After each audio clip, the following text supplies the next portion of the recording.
being baby. You know that? You have taken my spot. I need the chair debate. I need to talk to people. And like standing's fine, but like he's rude. He's rude. You're being a rude baby.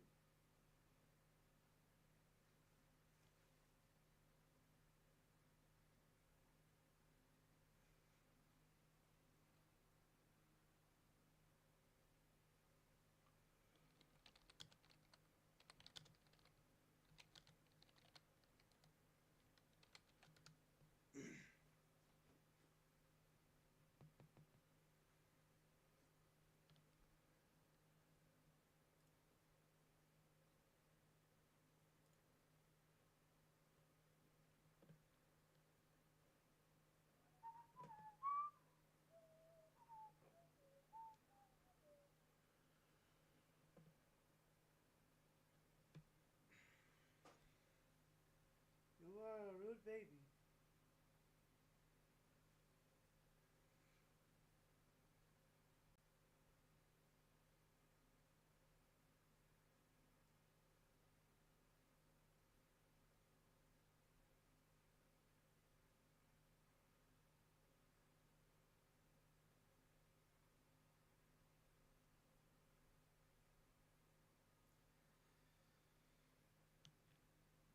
Hey, chat. So, the cat has stolen my seat. I don't know what to do about this. She's just here, living her best life.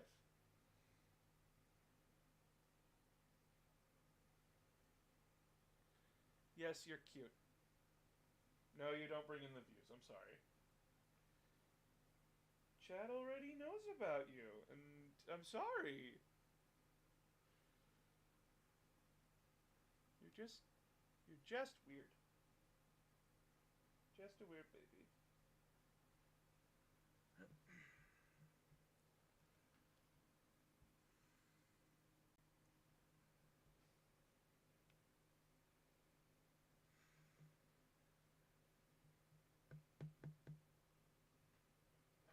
Phoenix is currently at work, so I'm in charge of the baby today, and like always, but like they won't be home till late tonight because today is Black Friday.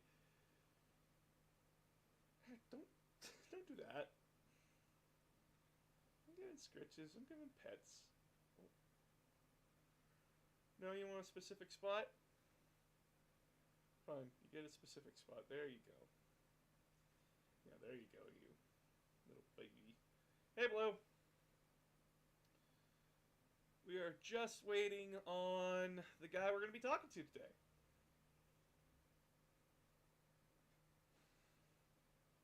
Because he's got some opinions. He's got some opinions to share. Nothing me. Nothing me. Also, I've been dying to have a conversation with another TikToker lately. So, like, who knows? It could be good. Could be bad. Could make the cat bite me. Who knows? Oh, I pooped your nose. I'm sorry. I think we're also gonna like do this on his live as well. Ah, there we are.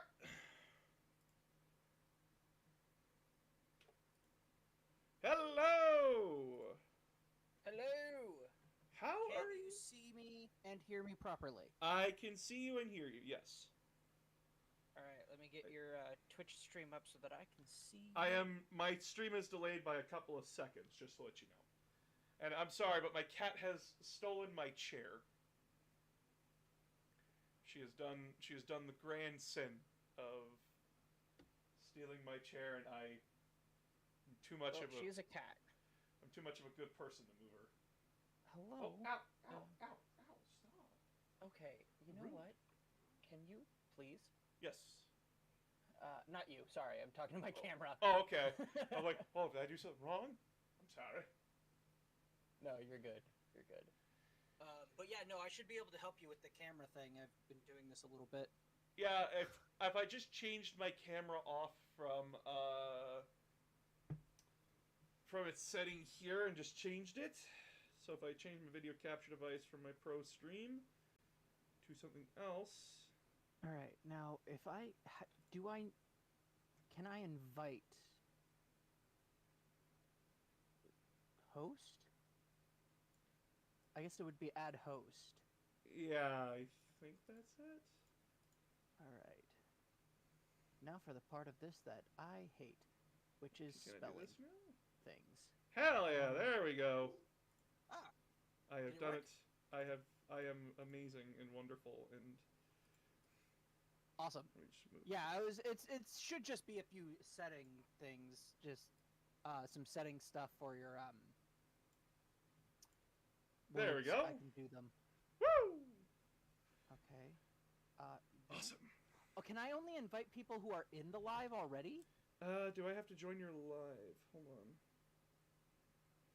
Give me... For anybody who's in here, we're trying to figure out how to do a combined live. I'm going live with Announcer of Games over on his Twitch channel. Go check it out. We're not live yet, I don't think, but we're getting there soon. So, oh, I just got some things. I haven't gone live on TikTok in a hot minute. Oh, really? So there's some. I don't think my audience So can hear me right now. I'm watching your live right now. Like I got you right here. Haha! Oh, You awesome. fool! I've got you not only Oh, 1080. no, I'm I've got you your on phone. phone. Help me! Oh, that's great. Let's see here. Okay, so let's see. If you're there, yep, I can invite you I to accept. go live with me. I believe. Go live. Okay, now I'm going to I'm gonna mute this. Yeah, I'm turning you all the way down. Oh my god. Yeah, you can't mute it while it's on. Oh, that's going to be interesting. And there we go. So that way your chat can see me. Haha. And Haha. is there like a way I can? Because I don't know what my chat looks like. What it looks like. Well, okay, you're sideways now. Yeah, sorry. I need to do. do this because no, I can just do this. Ha! I've done it again. I am amazing and wonderful. Now, I'm actually how not do this. I'm actually not this confident in myself. Please. Oh, I know the feeling. Trust me. Wow, there's like everything is popping off. Like there's like stuff happening every few seconds. Oh yeah. People are dropping stuff in the thing. Ooh, that's cute. That's a cute little heart thing. Aw. Oh man, it has been so long since I've done a TikTok live. I used to just do them for fun or like as a sort of body doubling type thing. Oh. Yeah. So you've talked about autism before, right? Yes. But do you have ADHD as well? Yes, I do.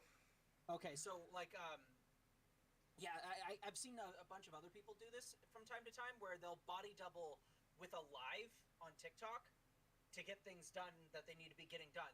It's worked, but I don't do it often enough for it to be like a useful thing.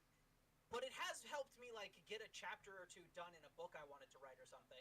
Like so it's been useful. Also, just for your chat to see. Yes, hello, friends from the other side. There's a cat in my seat. I am currently not sitting in my chair because my cat has done the impossible and has made me feel like a dick if I move her. No, that's not it. Okay. Alright, baby, I need the seat. I'm sorry, I can't do this on my knees. I apologize, but you can go find the vent again. Add moderator. No, that's Ugh. hello. More? Yes, I need you to move. I need to scooch out. Because I've seen these things where like it'll do a side by side and not just like you in the tiny corner there. Yeah, I have no idea about that. Yeah, I know. It's so weird. I think that might be host. Maybe. Might be. I'm not seeing you under the list of people I can host for, or I can add to host, which is weird. Friends who go live will be shown here. Oh, Do I need to know go what live? it is. Yeah, you need to go live on your end, Oh. and then when you're live, you'll show up as one of my friends, and then I can add you as a host to my live. Oh, okay. So I gotta go do that. Yeah, that'd be even better because then we're both broadcasting to our own audiences. Oh, sick. Okay, give me a moment. Yeah. And then like the cross pollination of stuff will be great. Watch Not another. that you'll get much from me. You're way outside of my frickin' follow range, but. Oh yeah, it's. I don't care about that much. I try to be not as. to. I try to be as open as humanly possible. Yeah, like when it comes to other people, I don't care. When it comes to myself, I care way more than I should. All right, I am live now. Okay, let's see. It doesn't. It's still not saying. More settings. Okay. Ooh, nope, that's not it. Oopsie. Guest hosts. Aha! I can invite you. Okay, I'll take that. Boom! I'll invite you. What is- There you go. Have that. All right. How does? Where is it? Have you moved into the corner now, Cat? I gotta. Where am I? I'm not. getting the Hey, notification. see. I'm paying attention to like 2 chats right now. Yeah. Right. And you. Did I get? Oh, okay. Now I can invite you. Withdraw 19 seconds. Okay. There we go! Ha ha! I must have missed it somehow. Okay, I'm gonna turn that all the way down. So, we're finally live on TikTok. How do I? Oh God! Oh, I'm just gonna. There we go. I muted the other. Oh wait, no, because that'll mute you on my end. Oh shit. Okay, I'm just gonna keep this as far away from my mic as possible. You are turned way the hell down on my end. We will just. This is just gonna have to work. Yeah. If it doesn't work, then we'll probably have to just do this on Twitch. Yeah. But hey, hi everybody! I'm streaming live on TikTok. You know, the place that bloody well hates me half the time. Just wanted to stop by, wish you luck on your conquest. It's not much of a conquest. It's just a bit of a conversation. A friendly debate, as it were. So, I would like you to introduce yourself. I've tried to watch some of your content. I just haven't had enough time. Yeah, no worries. I didn't expect that much. I'm known as the Rat Pack 3-Piece on most of my social media accounts, if not all of them. I do quite a bit. I do some cosplay storytelling, or I did a while back. Mostly it was in that Hogwarts Professor's tag, but then I learned more about Hogwarts and Harry Potter, and I don't like doing that anymore. I learned that the goblins were actually enslaved people, and now I don't want to touch that anymore. No. The goblins are a thinly veiled Jewish stereotype. Sorry, I'm thinking of the elves. Sorry, my bad. Yeah, the elves were the willing slaves that liked being enslaved. Oh yeah. God, that's terrible. No, but yeah, no. Hermione, stop trying to free the slaves. They like it. Yeah, that was. That's a spicy take, JK. There was like one, like it was so depressing with the goblins though. Okay, we're getting off tangent here for a minute. Either way. But like the depressing thing about the goblins though is that there was actually a nugget of a really cool idea with the goblins, but it came at the ass end of the last book, and it was just there to explain why they're greedy. All right. Well. And it was that goblins do not see possession and ownership in the same way that humans do. Oh yeah. They see it as like once they basically see it as renting something to a person. Once you die, it goes back to the person who created it, and that could have been a really cool idea for like that could like have really cool implications for a fantasy race and how they like. Sorry, I'm a writer. No, don't worry about it. I like telling stories. So, like, I saw that, and I'm like, that sounds cool. And then it was not. But, yeah. Anyway, getting back to my introduction. I'm the Rat Pack 3-Piece. I do a lot of storytelling content. I do some advice on telling stories. Recently, one of the things I've been doing is I've been writing my own series of screenplays for the DCU. Not to get like published or anything, unless like people badger Warner Brothers to make me the new Kevin Feige or other.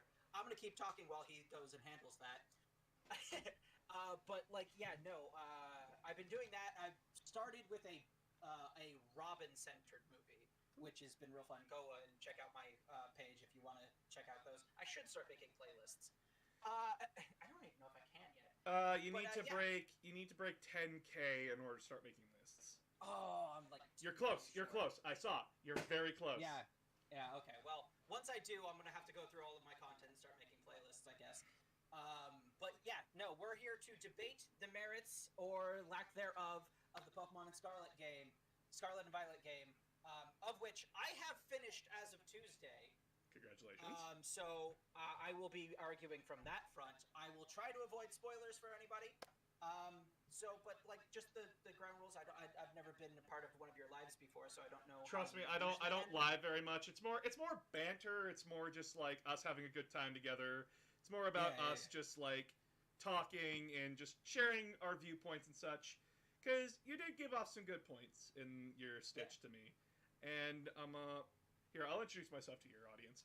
Hi everybody, I'm Announcer of Games. I am a voice actor / Twitch streamer / YouTube content creator who is desperately trying to get off the ground, and my main focus is around Warhammer 40k. It's about tabletop games and other lore-centric things from different sci-fi and fantasy universes.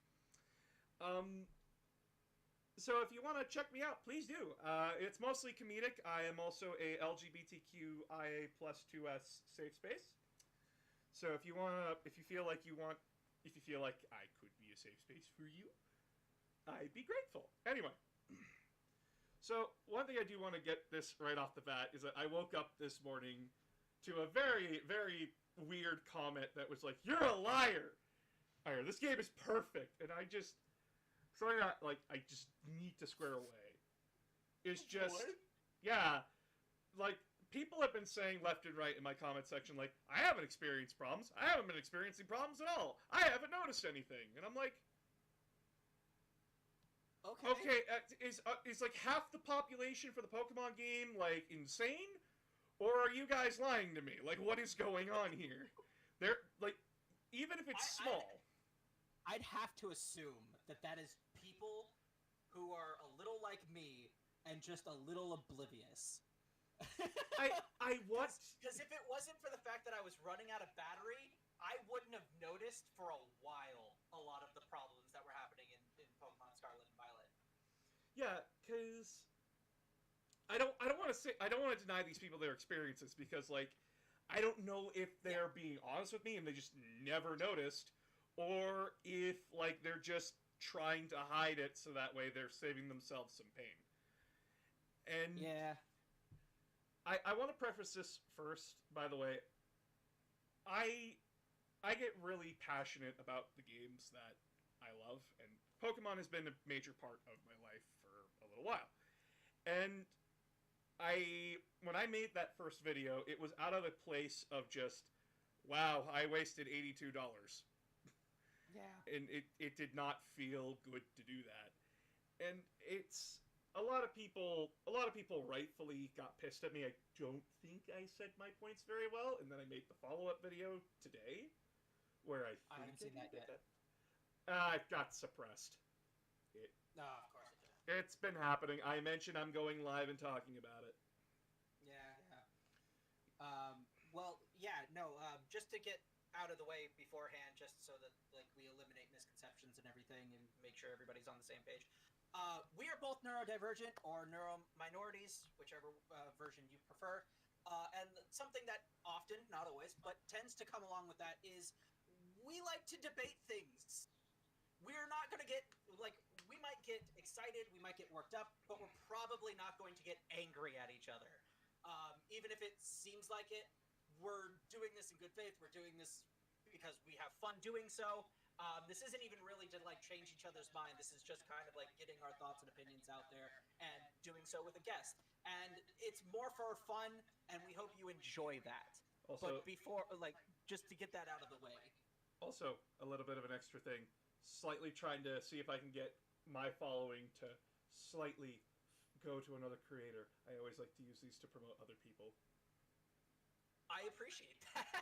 That is, I've been working at the content creator game for a while now, and ADHD makes that real hard sometimes. Oh, I feel you on that one. Yeah, because like those days where you get real motivated to make a video, and then you don't have the talents or the skills to like actually edit the video that's in your head. Man, that's annoying. So, But we're here to talk about Scarlet and Violet. yes. All right. So the first thing that I want to bring up is that you said that it's a lot more complicated than how I made it out to be, with how the timing and investors and the company itself saying, no, get this game out around this time. And I would like to hear more of what you have to say about that. Right. So like the biggest issue with that is it's not just Game Freak who determines these deadlines, right? We got the animation studio for the anime. That's a big one because they've got to produce all those episodes at a very specific time with a very specific number. And the anime industry is already almost as bad, if not worse, than the gaming industry when it comes to crunch and things like that. So like it's terrible. So like there are definitely bad things here, and I'm not going to argue that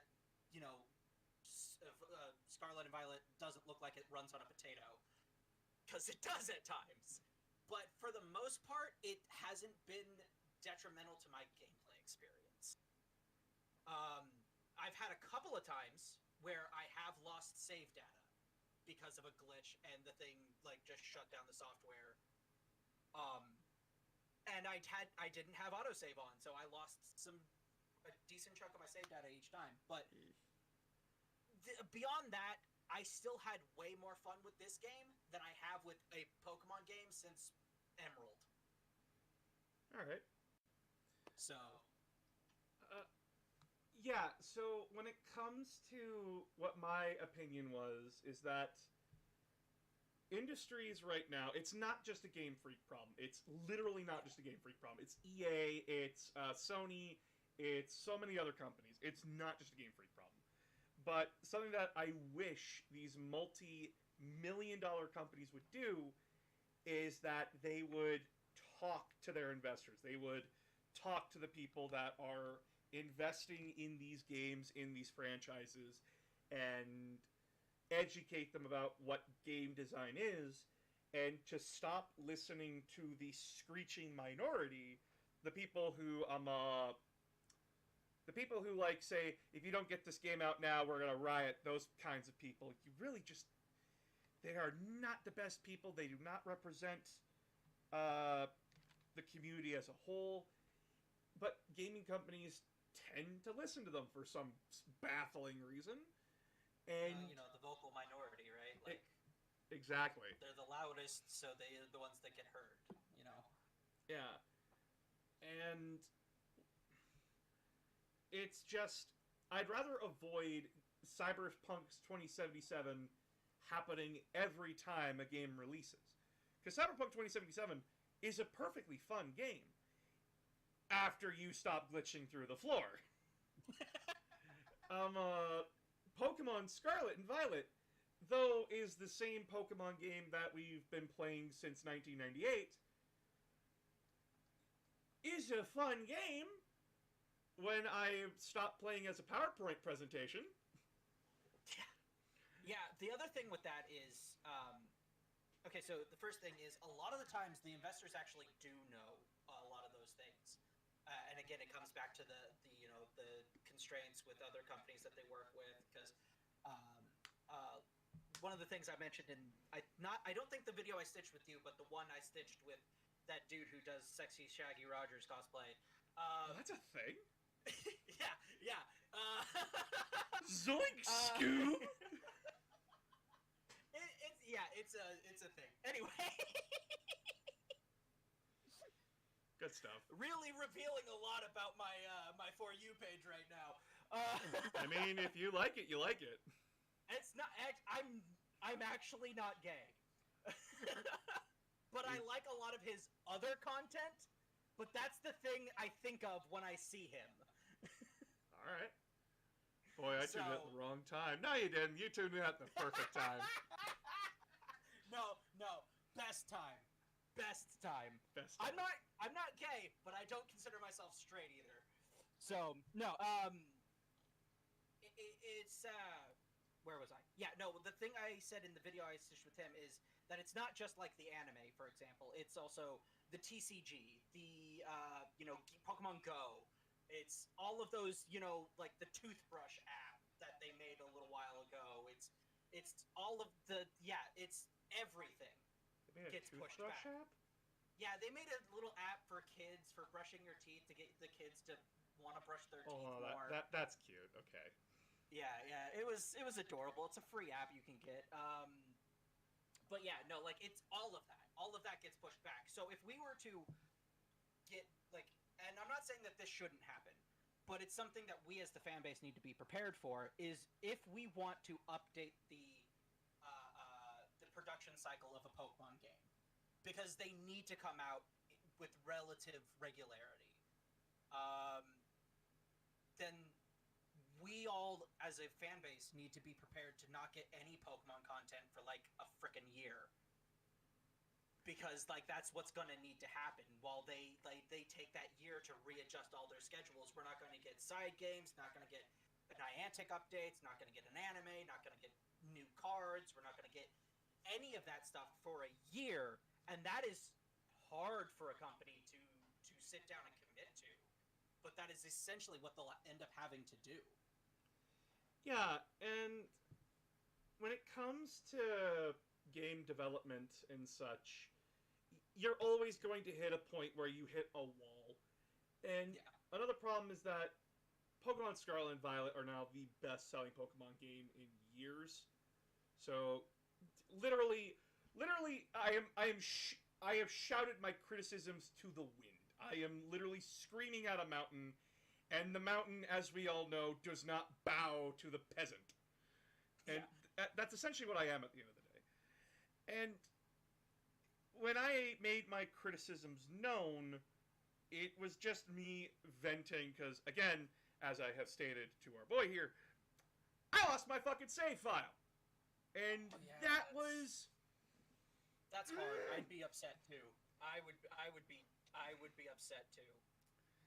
Granted, I wasn't far in the game. I made it to like the first village, but like at the same time, I'm like, wow, okay, fine. This happened.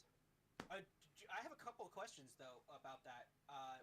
Do you know what your battery was at for your Switch? My battery was completely fine. It was docked. I was playing it on stream, and then after the stream, I was like, okay, let's try to see what else I can do here. See, like, if there's anything that is worth salvaging from this that I can, like, continue on doing for, like, stream. And then I was like, okay, I gotta put it down. Okay. It's... Question. Yes. Question. Did you try relaunching the game already? Yeah, I have. And it was... And okay. Did you try loading a save file, or did you just start a new game? It literally... there was no save file there. Even though I know I saved, like, 3 times. Okay. Did you try starting a new file yet? I have not. I was just like... There might be a way to save it. Oh? Yes. Okay, so the new game has this feature that I've realized. And I tried to use it the last time my thing crashed, but I didn't do it right, and I ended up not getting it. But there's a new feature that the game has where it does autosave in the background. Yeah, I saw that. It keeps a secondary backup. So if you go to the menu and you press, I think it's one of the D-pad buttons and then X and B at the same time. You bring up, it asks you if you want to load what's essentially a save state. Okay. From the last time you played the game. So you might be able... I can't guarantee anything because of the way yours crashed, but you might get your save data back. I will have to check that out after stream. Also, thank you, Ultimate Archer. It's up XP. But, like, for me, I tried to open the game, and I'm like, oh god, I'm just gonna start over. Wait, no, I forgot this thing. Exit out, exit out. You do it, do it. And then I tried doing it, and I had already gone too far, and I had already overridden the save state backup. So, unfortunately, it didn't work out for me. But I did do it, and I did use the save state backup, but I overrode it, and it just ended up being lost anyway. So, but it does work. I have tested it, and it did work. There was a save state backup, and so that might help. What did you start with, by the way? In the game? Yeah. What did you pick? I picked Fuecoco. We all picked Fuecoco. Listen, He's just a derpy little boy. Listen, if you have a stomach with legs, I am going to pick it every time. Everyone's just like, why do you keep loving Gibble? Why do you keep loving, like, Munchlax? Because they are stomachs with legs, and I will enjoy my boys. Even though, unironically, I love Totodile, but I hate the Totodile line. See, Totodile was my first Pokemon. So, a bit of an admittance here. My first generation that I actually played was Pokemon Diamond and Pearl, so my first Pokemon ever was a Turtwig. Holy... Yep, and you're a Pokemon fan? And you stuck through it? Listen, I'm a very weird individual. I like games that a lot of people just normally don't. You must have really liked the core gameplay loop then. Oh, listen, you gave me a turtle. I was just on it. I was just on it. I had a turtle. I was the happiest boy alive. I blew through like all the gyms with this turtle, which is impressive. I think I just kept throwing my corpse at a wall until I figured it out. Something worked for me. And then, like, my history of Pokemon is that I went forward, like, 2 games, and then I jumped back to try out the rest of them.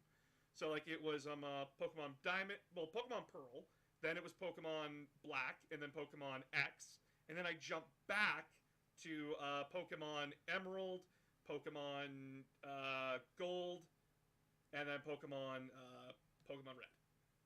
And I'm like, wow, these games get remarkably simpler when you go back. And then... Oh, yeah. But,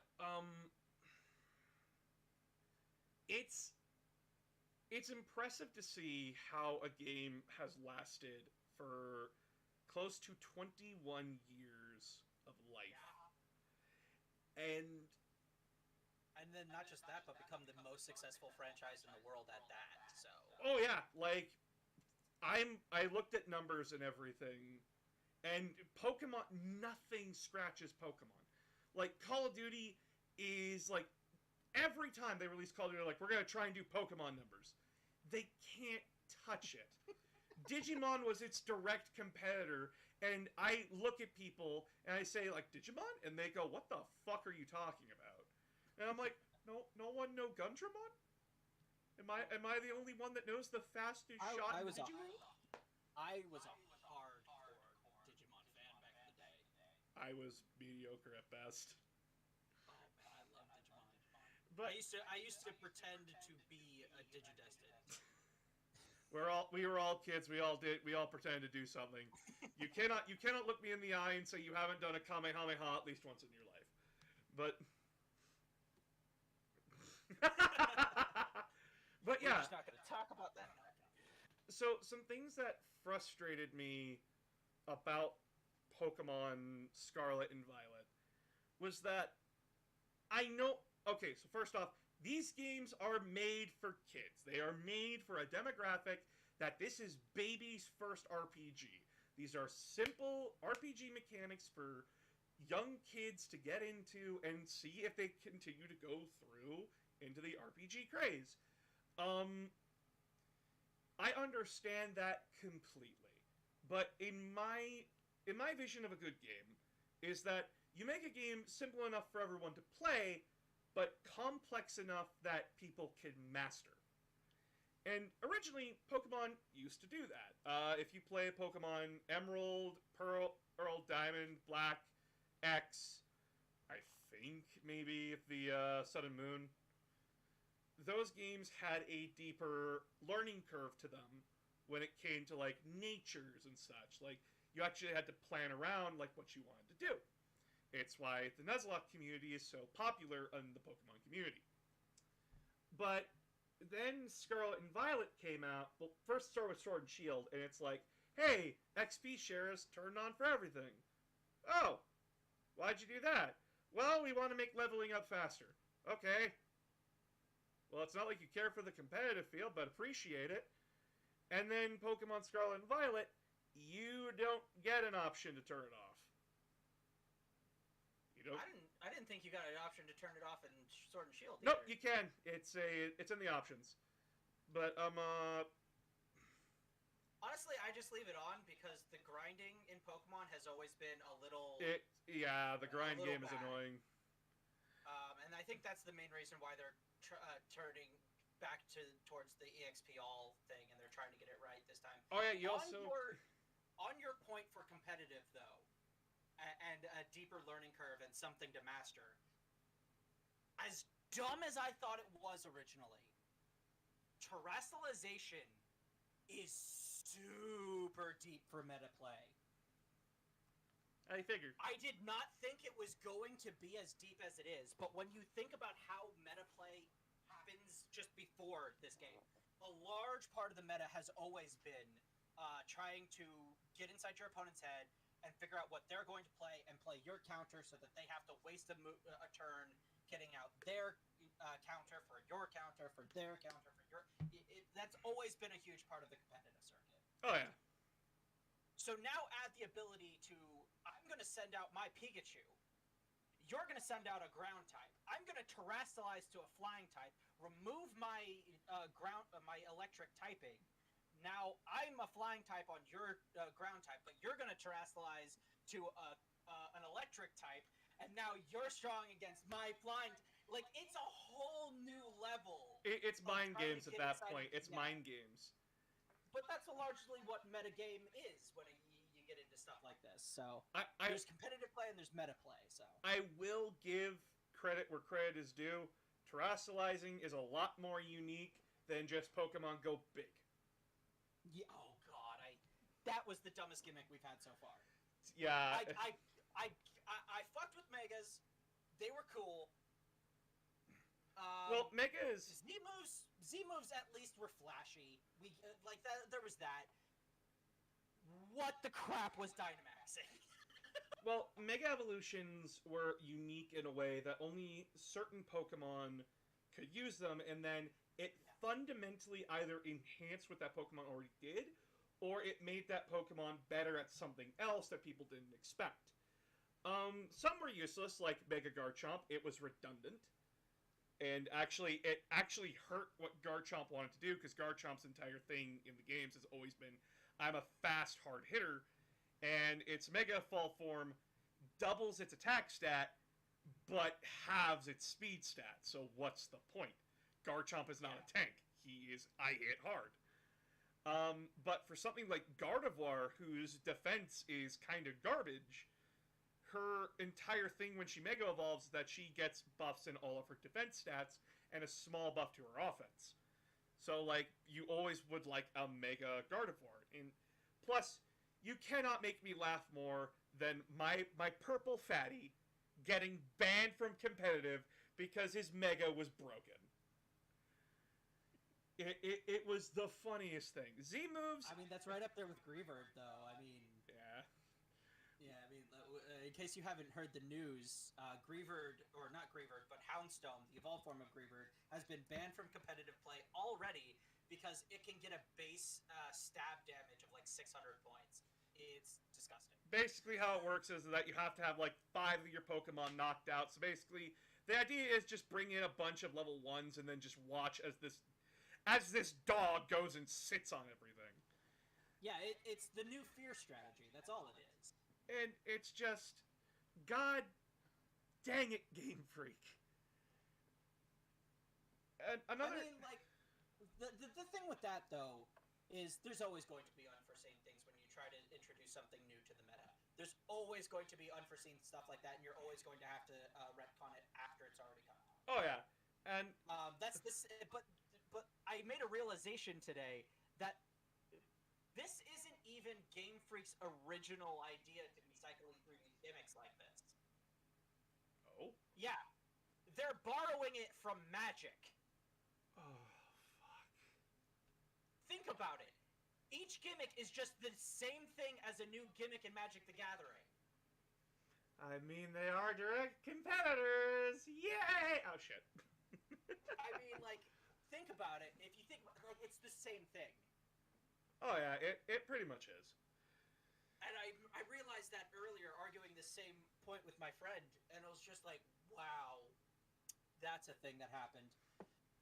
But yeah, so they also removed set battles. So like, you always just have the option to switch out, which I'm like, oh, the Nuzlocke community is not gonna like that. And a lot of people in the Nuzlocke community were like, why'd you take away set? Like, set battle rotation. And Game Freak just doesn't talk to us, so they're just like, well, crap, now I gotta be aware that I just can't switch out during battle. I can't just let it autoplay. And the fact that you also can't turn off battle animations, which a lot of people are like, but Really? I want to see the battle animations, but there's a good amount of people who don't because they just want to get a move on. Yeah. I will say this. That Clef Titan was painful to sit through. Not because it was a terribly hard Titan boss. No. So Cleft, if you don't know, has an ability. Once it hits a certain, once it gets down to a certain percentage of its HP, it takes a bunch of stat changes to all of its stats. 3 of them go up. Both of its defense ones go down. And you have to sit through an animation for every single one of them. God damn it. And this is an unavoidable thing that you have to do if you want to complete the story. So it's... yeah. Because you have to do the Titans if you want to complete the Legend quest. Okay, so I do have to ask, That's it. do we Complete the Legend quest. have another evil team, or is it just another annoying little group that like pops up from time to time to annoy the crap out of you? Okay, I actually want to talk about this. This is okay, I'm going to try to avoid spoilers. All right. But I will say this. I have not been genuinely interested in a Pokemon plot since like Emerald. I passively paid attention in like I don't remember anything about Diamond and Pearl. I'll be real honest with you. Guy wants to create his own galaxy because he's a narcissist. Yeah, that's about all I remember. I don't remember how we got there. I don't even remember fighting the box legendary. I just remember having it. Like, it was a forgettable game in my experience. That's but fair. then like we got what came after that? Black and White. Black and White was not as good as people remember it. I'm sorry. The story was literally what if like baby's first criticism of Pokemon was canon actually? What if That has PETA? some- What if PETA? Yeah, what if PETA is you know, they basically just asked, "Hey, is dogfighting your Pokemon wrong?" And then they just didn't answer that question. Well, they actually kind of did, but it's also like that kind of thing. It's like, well, the Pokemon like to do it. Like, if the Pokemon had a problem, Yeah. they would instantly like rip our throats out. Yeah, You're yeah, telling me like, you're. that's always been my opinion on the matter. But like they didn't outright state it, which was weird. Well, it's kind of when you pay attention to like their first cutscene where like the Team Galactic shows up and they're like, "We are Team Galactic. We stand for this, and we are gonna do this. Freedom for Pokemon." All the people are just like, do you believe in what they're saying? Nah, dude. I like my Zigzagoon. Yeah. But like no, so like there was Black and White, which you know was that, and like Black and White 1 was good. Black and White 2, most people agree it was forgettable. Then there was X and Y, which I mean the story was meh. But I liked X and Y. I spent a lot of time in X and Y, mostly because of all the quality of life improvements they made in that game. Plus, Megas were cool. So Sun and Moon is easily the worst installment in this entire franchise. You cannot change my mind. going with the spicy takes. I did not like Sun and Moon, and Ultra Sun and Moon was just the game we should have got from the beginning. It's... I did not enjoy Sun and Moon. You know, I had a harsh criticism of Scarlet. My God, you're asking to be put on the cross. Oh yeah, that's fair. That's fair. Put me up there, man. But no. And then Sword and Shield was meh. But I haven't paid attention to the actual plot in a Pokemon game since Emerald. And this time around, I fully expected myself to get bored like I did in Sword and Shield, to start off reading all of that text because, you know, ADHD and I have a slow reading thing and reading is terrible for Game me. Freak, you have millions of dollars. Just put fucking voice acting in it. Or at least the cutscenes, man. Like, at least give us the cutscenes. At least the cutscenes. Because, like, they're, like, especially the ones where, like, oh, no, I can't do that, spoilers, but, there's a scene where, in any other game, it would have been voice acted. But, not this one. But they did, like, okay, I can use Sword and Shield as an example. That opening cutscene, where the chairman is talking, that should have been voice acted. That should have been voice acted, yeah. I was just like... I thought it was gonna be. When I first booted up that game, I was excited. I'm like, wait, is he gonna start talking? Oh my god, is he gonna start talking? And then it was just text. And I'm like, oh, the disappointment. Ah, yes. no. This is what disappointment feels like. To answer your question, the weakest story out of all three routes, in my opinion, is the gym challenge. And it's a gym challenge. It's not a weak point of the game. It's exactly what you expect from a Pokemon game's gym challenge. It's pretty good. You have a rival that you deal with. You have gyms. You can do them. Yeah, anywhere you want, best which is design great. girl that totally hasn't been, like, artsy to hell. There is definitely some not safe for work fan art for her already. Oh, wow, look, the tomboy tag. Yeah. Oh my god. But before we get demonetized, What, you get paid? no. Dude, we don't have a creator fund here in Canada. I get paid from Twitch. I don't even have the creator fund yet. Oof. I mean, I have it. We have it in America, but You have to Yeah, no, reach I 100,000 don't followers to even get touched to Yeah. that, and you get... So, another screwed up thing, I make more than most TikTokers do from Twitch. yeah. That's the pressing I thing. don't mess with Twitch. For personal reasons, I don't like the way they treat their creators. No, that that doesn't get you is messed up, totally but, fair. I'm trying to slide over to YouTube, and my editor's entire thing is screwed up. Yeah, no, absolutely. What editor? editing software you talking about? It's not the software. It's just her whole computer decided, like, hey, so Okay. our drive is Actual- corrupted. An actual person editor. Yeah, Like, actual like person you're editor. talking about your software. I'm gonna be editing my own videos for a tiny bit here while they get that sorted, and probably buy them a new GPU or something during Christmas. Anyway, but no. The Team Star plot is probably the second best plot line out of all three. I've seen that they're rock stars. They dress like it. Kind of. I kind of get where that comes from. There's not really... I mean, other than... I kind of see where you're coming from with They that. have the rock star I didn't- aesthetic, but they themselves are not rock stars. Well, technically, one of them is a DJ. But anyway, no, the story is solid. I do recommend trying to do them in order, though.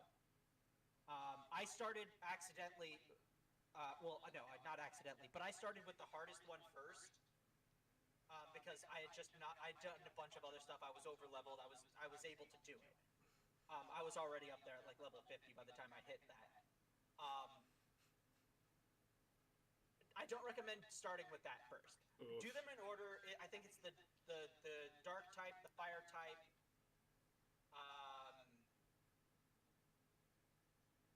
I can look up a guide later. Don't worry about it. Yeah. But start with the dark type. Start with the fire type. After that, you can probably do them in just about any order. Just save the fairy type for last. The fairy type should be last.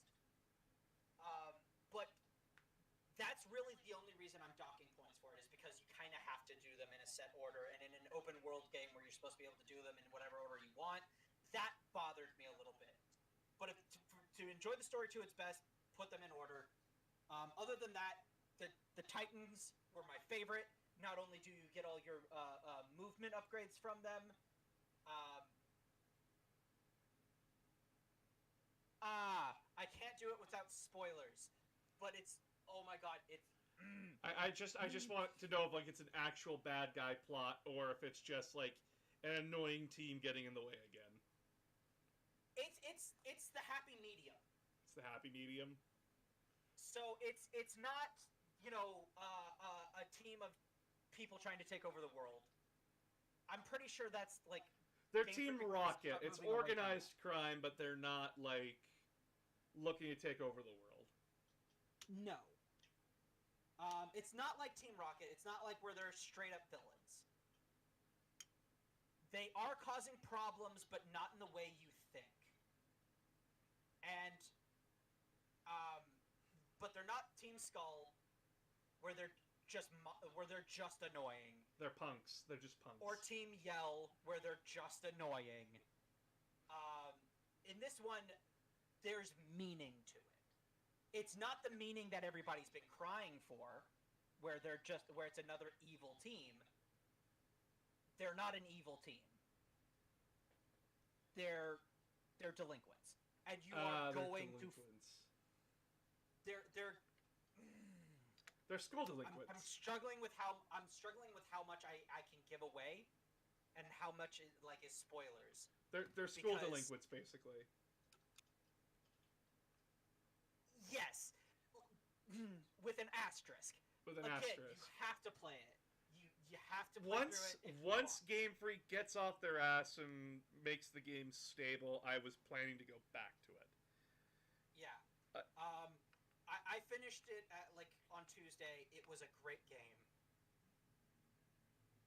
I have enjoyed this more than any other Pokemon game ever. And I'm glad. This is, in my opinion, this is the best Pokemon has been. So another thing that I wanted to say is that I prefaced this multiple times in my first video, and then I said in the second video, is that if you had fun with Pokemon Scarlet and Violet, that is your prerogative. I cannot tell you what is fun and not fun. I can tell you my opinion. Exactly. And I shared my opinion, and rightfully a lot of people agreed with me, like, hey, I understand you have these problems. I found it fun, but thank you for sharing. I got the same amount of people that screech at you for, like, how dare you defile our sacred Lord Pokemon. I've had people who were egging those people on, just being mean, and I'm like, don't do that. And, all of this is not to say that I don't have genuine complaints about this game. I do. But, they get overshadowed by all of the, the way I have experienced this, and I haven't experienced too much of, the really detrimental stuff, but, the way I've experienced this is it's essentially like getting everything you asked for Christmas, and then complaining about the wrapping paper it came in. That's fair. That's the way I've seen it so far. It is okay, but play the game at least. I mean, in your case, I understand completely why you would be frustrated. Yeah, and I really brought this up, and my frustration with Pokemon Scarlet and Violet was not that game bad. It was just, oh great, another game that could have been good was rushed, and it was shipped out for $85 Canadian, by the way, and people are falling through the floors. There's tons of graphical hiccups. PowerPoint. We're playing PowerPoint Simulator, not Pokemon, and just save files aren't working, and they had to work in a prefix. They knew this was going to happen. They added a prefix into it.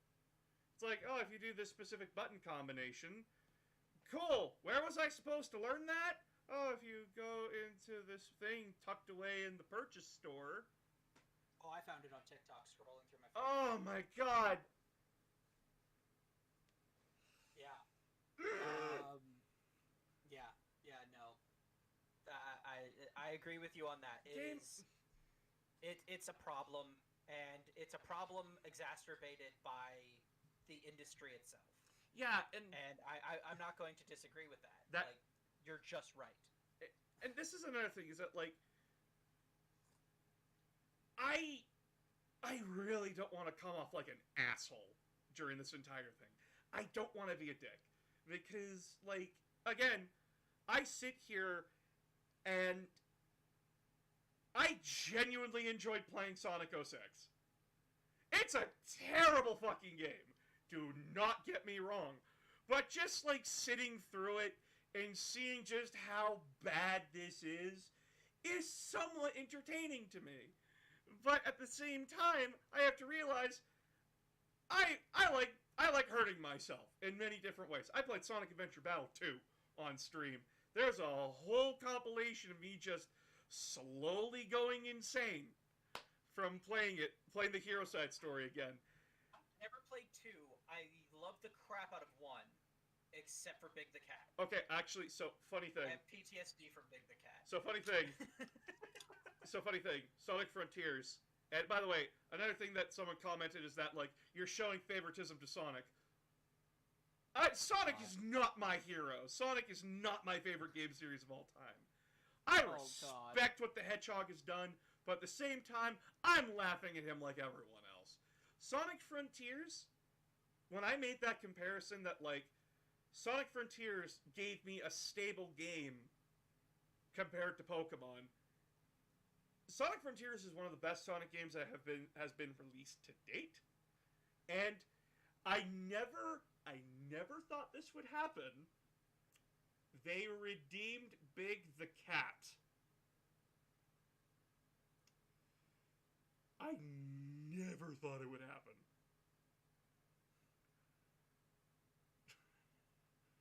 So, if you're wondering what I mean by that, in Sonic Frontiers, there's these portal gates that you can find. In Sonic Frontiers, you can find these portal gates, and they usually take you to, like, special, like, levels where you can get items that you need for the stuff in game. Pretty classic for a Sonic game. Big the Gat has his own portal, and it's usually tucked away somewhere in the map. And once you go there... I'm sorry. For a second there, I heard Big the Gat. The Gat. And now I'm just picturing a giant sentient gun. Sonic, we need to go to the shooting range. No, I played Shadow the Hedgehog. That wasn't fun. I say we're going to the shooting range. Click. No! Okay, Big. We're going. Let's go. So anyway, you go to that portal, and by the way, there's a whole reaction of me screaming to this. Like, I was like, oh, what's this? It's Purple Gate. Okay, that's fine. Like, maybe this is like a... I then see the purple cat, and he's like, hey, Sonic. And I'm like, no! My fiance came on into the room like, are you okay? And I'm like, no! I was just like, no! My nightmare has returned! And it is a fishing minigame, but it's remarkably dumbed down, and it is completely... It actually makes the game a lot more bearable in some instances, because, like, Sonic... throughout that entire game, is like, it's an RPG as well. Like, all your stats set to 1. Speed, power, defense, ring count, all set to 1. And you need to, like, find special fruit, and you need to find, like, these little stone people called Cocos to go get those levels up. Big, when you fish with him, you get these special fish tokens. And these fish tokens can be used in his store. And in that store... you can purchase the fruits that you need. You can purchase the Cocos. You can purchase Eggman memos, gate gears, keys that you need for the Chaos Emeralds, memory tokens for your friends. And I'm like, this is amazing. I don't have to do everything. I can do this. I can do this instead, but I can also just go do the other stuff that I want to. I don't have to spend time with you. And he's just like, would you like to borrow a rod? You know what, Big? I gave you shit for like a decade of my life. I will happily take this rod. The only complaint about it is that fast travel is locked behind him. Fast travel is locked behind him. But once you get those 2 fast travel things, you're perfectly fine. One issue I had with Pokemon Scarlet is over-leveling. That has been a problem since Pokemon Sword and Shield. Honestly, that's just going to be a problem with any open world game, though. Yeah. I mean, Sonic Frontiers, again, I over-leveled. Yeah. Like, you're just going to have that problem. Because when you can do the thing in any level, in any order you want, and then you have ADHD, and you get strung out on these side quests and just exploring and all of that stuff, and then you come back to the first gym and you're level 79, you know, it's a thing. That's the thing that's one of the things I'm disappointed about, is that the gyms don't scale.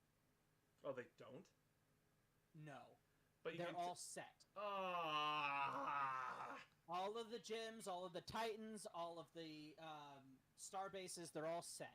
But you can do them in any order you want. You can. But they're all set at certain levels. Oh, I mean, they respond with, no, I mean, you go to one camp and your opponent's level will be 27 while you're only like 19. Oof, yeah, feel that. I've done that. I did that with Iono.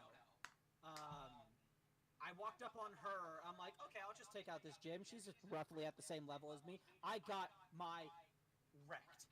I feel like they've changed a few things on how super effective and not very effective work. I don't know if this is true, but I feel like it has, because it feels like all of my neutral damage isn't as much as it used to be, and it feels like my not very effective damage is way lower than it used to be. I mean, they completely fucked with Leech Life, so I'm pissed. I don't know what they did with Leech Life. What did they do? It went from 15 base power to 80. Woo! That was a buff. Yep. Welcome to my hell. Is that why they banned all the bug types? So actually, no, I was wrong on that one. I was playing a Pokemon Showdown, and the reason why those Pokemon were illegal is because they don't exist in that generation. But the competitive scene has done a lot of things where thanks to certain moves, we can't let some of these Pokemon in. So yeah, a lot of them did get the ban hammer, not as much as I thought they did, because I'm an idiot. My bad on that one. But it drove me nuts seeing that. I'm like, oh, great, Sizzlypod, you just got a lot better, buddy. Oh, wait, no you didn't, because you can't exist in this region. God. Do you play competitively, or do you just like to follow it? I like to follow it. I'm very much a person who follows the competitive narrative. I cannot do competitive to save my life. I find that, it makes me, as me and my friends call it, too sweaty. We get really sweaty when it comes to it. And it just... There's a lot of people that can make competitive fun. Sonic Fox from the fighting community, absolutely fun lad. If you watch his stuff, he's great person. I am not. I cannot do a competitive game. I just get too sweaty. I get upset. And, if I play Warhammer 40k and I see a unit just get deleted without a fight, I just go, fuck! Yeah, there's a fine line between challenging and frustrating. Yeah. And plus, I play games where people do that. nitpick a lot, like, you actually can't see that model because he is 0.3 inches behind that wall.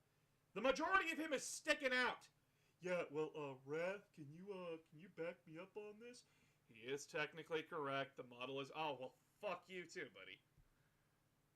And, like, my friend Toast, I play games with him online and everything. If you want a player that knows what he's doing, could actually go competitive if you wanted to, he's the one that does that. He has schooled me on many occasions by just playing Toxic Stall. And that was not fun. By the way, guys, if you want to know what Toxic Stall is, it's where you get a Salazzle. They have a Corrosion as a special ability, which means that they can infect steel types with poison attacks. And you teach it Substitute, Protect, Flamethrower, and Toxic. So it just continues to hide. And it's just like, wow, this is cancer, and I hate it. And then after you finally manage to kill the Salazzle, 3 Pokemon in, hey look, it's a Moogus with a Toxic Stall. Ah! One of the things I always wanted to do, because okay. Speaking of Magic, going back a few, I'm the mill player. Oh, I like you already. That's the kind of asshole I am. Wait, do you mill yourself or do you mill your opponent? I mill my opponent. I mill myself. Dredge. Don't play my mill deck then. Nah, if you're playing Dredge, you want to be milled. Yeah, but like anyway. But like just to give you a hint of what kind of Jerk I like to be. I always wanted a grass ghost type that was actually like really tanky. And then you got it. Yeah. Because like imagine Toxic, Leech Seed, and Curse with a Giga Drain. No. No, I don't like that. No. The only one that can stop you is Fuecoco at that point. But it's so messed up. by the way, again, I made the right decision choosing Fuecoco because the other 2 Pokemon just went anthropomorphic. One of them became cared about that. One of them became Tuxedo Mask. The other one became JoJo. Anyway, Yeah. as I just sit here with my alligator. The only problem I have with that is this game does not like fire types. Oh, it doesn't? You have I've got 2 fire types on my team. The Fuecoco, I forget what its name is, Skralger or something like that. Skralage or Skralgator? Yeah, something. And then not Ceruledge, Armarouge. Okay. I have a huge weakness to like rock and water. I've got an electric type. I went with Pawmot, but like it's not great when it comes to like dealing with those kinds of things, especially when it comes to like rock. I've got a huge weakness to rock on my main team. The only thing that comes close to beating it is a Gastrodon that is got all the wrong EVs. So Oh, no. yeah, it's I've had a hard time with certain types. And so yeah, if you want to run Fuecoco, I don't recommend using Charcadet or its evolutions, even though they are dope as hell. I did it anyway because I hate myself. But So what I tried to do for my playthrough for Scarlet, I was trying to do a blind Nuzlocke, and I guess that is good information to have. But so something else that really bugged me about Scarlet and Violet is that its art style is boring to me. It is a really boring looking Pokemon game. And I just was like, say what you want about Sword and Shield, at least it was bright. At least it had colors. I look around Pokemon Scarlet and Violet and I'm like, why does it feel like Modern Warfare Grayscale here? Something's not I will right. say this.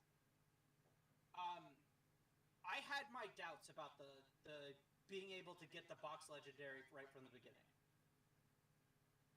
I had serious doubts about that. I was my old man boomer. Back in my day, you had to work for your legendary. Back in my day, you had to go and catch a legendary, and then you needed to go and find 3 other legendaries just to have the privilege of getting the actual legendary. Yeah. I have since drastically changed my mind on this. I want nothing but this going forward. You just want to start with legendary? The way they did it, it was great. Well, First of all, you don't actually get to use the legendary right from the beginning, because that would be busted. it's your motorcycle. Yeah. Obviously, you don't get into the post game. I don't feel like that's a spoiler. It's not.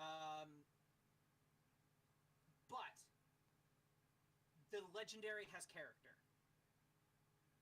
The legendary has emotions. You grow a bond with him. He actually feels like he's becoming your friend over the course of the game. And when it comes time to actually get the legendary, it feels earned. And it's something that you overcome, that the legend, that in my case, Koraidon overcomes.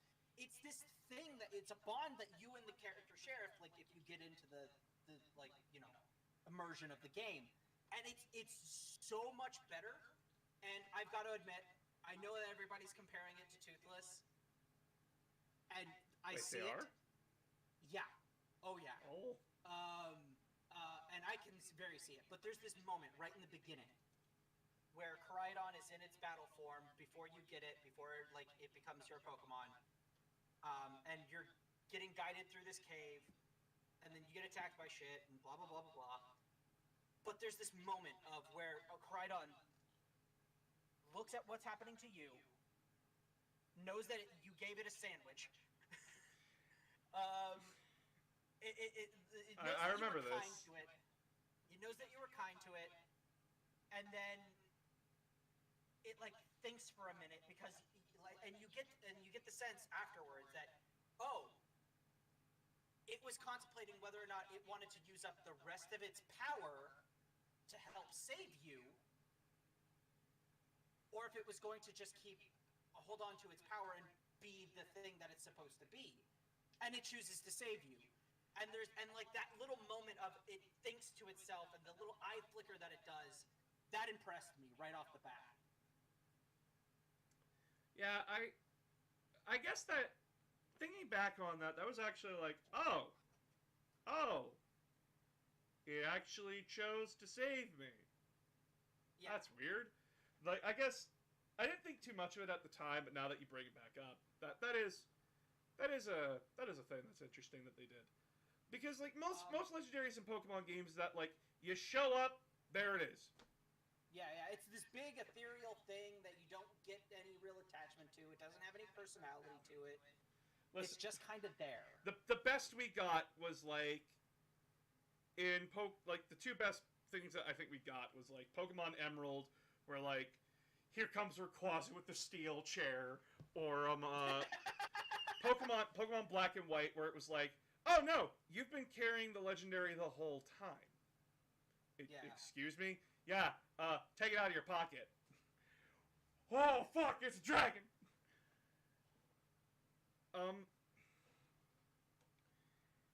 Something else that, like, I haven't heard much about this. Are the legendaries unbalanced against each other? I don't think so. Okay, so they didn't again, pull a Sword and Shield again. I have no idea.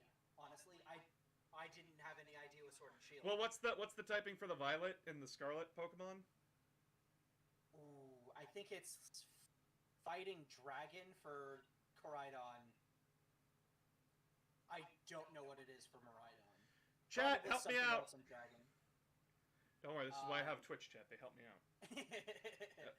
But like, yeah, I don't have Violet, unfortunately. no, I'm you starting to went think with I chose Unga wrong. Bunga like I did. Yeah. I will. Oh God. So like the story is so good in this game. Like that's what I've been hearing. Is that like the story? This Pokemon story is actually good. And I'm like, okay, what kind of good are we talking about here? Because we've had several kinds of good Pokemon stories here, and all of them are your character. Or it's like the plot is just happening around you. So like, Yeah. Electric Dragon, Fighting Dragon, Electric Dragon. No, they balance each other out. Okay, nope, that's fine. Yeah, you know what? Thinking about it, I'm trying to think of like the narrative structure because this is one of my hyper focuses because again I'm a nerd. But yeah, narratively, it's just solid. Like not even for a Pokemon game, it's just a good story. I kind of want to see the anime for this. It like, and I can kind of see where it will go. But like, it's not like things are just happening because light spoilers. Tell me if you don't want to hear. Nah, I'm this. fine It's with very spoilers. early I'm just worried about everyone else. Okay. Chat, if you don't want to hear it, plug your ears and go la la la. But light spoilers is the impetus of the game is obviously it takes place at a school, right? Yep. Well, one of the things for that, the reason that you're allowed to go wandering around the entire country with, you know, your motorcycle dog, is because it's part of your school assignment. It's your treasure hunt, and it's an annual school thing that you do, and you go out into the world and you try to find your treasure, which is a metaphorical treasure. It's the thing that you end up treasuring. Oh, okay, that's actually kind of sweet. Yeah, and so like all of the different paths follow that general theme, right? Of some of like you follow different people, and I mean it is an RPG, so there's a limit to how much your player character can really be involved while being completely involved. You know, that like that weird thing that happens with a lot of RPGs where like you're part of it, but you're really just watching other people's stories. Yeah. You know what I mean? You're a witness. You're not participating. Yeah, there's a lot of that, unfortunately. So I will say that's probably its biggest weakness, narratively. Again, it's a Pokemon game. You're more of a witness than you are a participant. Yeah. I mean, which isn't to say that you don't have things to do, but those things are very obviously the gameplay. Like you have to take down the star bases, and that's a big part of the plot. For those, and then like the Titan Pokemon, that's a big part of the plot. But like the reasons why you're doing that all belong to other people. You've just been asked to help them along the way. Yes. It's just Pokemon Soul Silver and Heart Gold again. It's just, hey, yeah, mind helping me kick Team Rocket's ass for like 10 minutes? Thank you. And that's unfortunate, but like you do get the sense that your character, whoever they are, would want to do these things. With the exception of Arven's plot, which is the Titan plot. Because he's kind of just a jerk to you starting out. That's the long-haired guy, right? Yeah. Okay. Like he's just kind of a jerk. Like you got to Los Platos, right? I got to the first town. Remember that? Like I got. Yeah, I just got the legendary. It's like, oh well, yeah. You fucking take care of this thing. I'm done with it. I'm like. Yeah, him. He really hates Koraidon. What the hell did the lizard do to him? You're gonna have to watch. You're gonna have to play the game to find out because there's actually a reason. Oh wait, no. I remember seeing some meme spoilers. Is that like lizard gave you mommy issues? Kind of. But yeah, no. Play it and like it's. I mean, for for a Pokemon game, it's deep. It's like not terribly deep for like anything else. But Again, for a Pokemon baby's game, first RPG. It's simple. It's a Yeah, story yeah. that's simple enough for everyone to understand. But it's one of those things like it's enjoyable, right? Like most anime is for kids, right? But like you enjoy the plot lines. I mean, most anime. There is definitely anime that is not, but a lot of them like Fairy Tail, One Piece, things like that. I would not If say you One enjoy Piece is stuff for like kids that- anymore. That I'm a One Piece fan. I know a lot more what's going on, so I'm like, oh boy. Yeah. I'm not caught up on the manga. I am well caught up on the manga, and we have gotten to places where I'm like, okay, kids, it's time to go to bed now.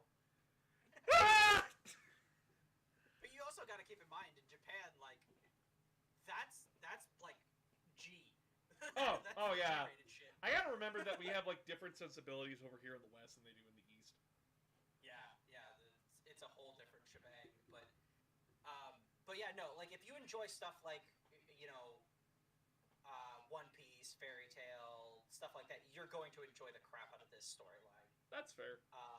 And it's been really fun, and now I'm on it, and I'm like, oh man, I do recommend doing the classes.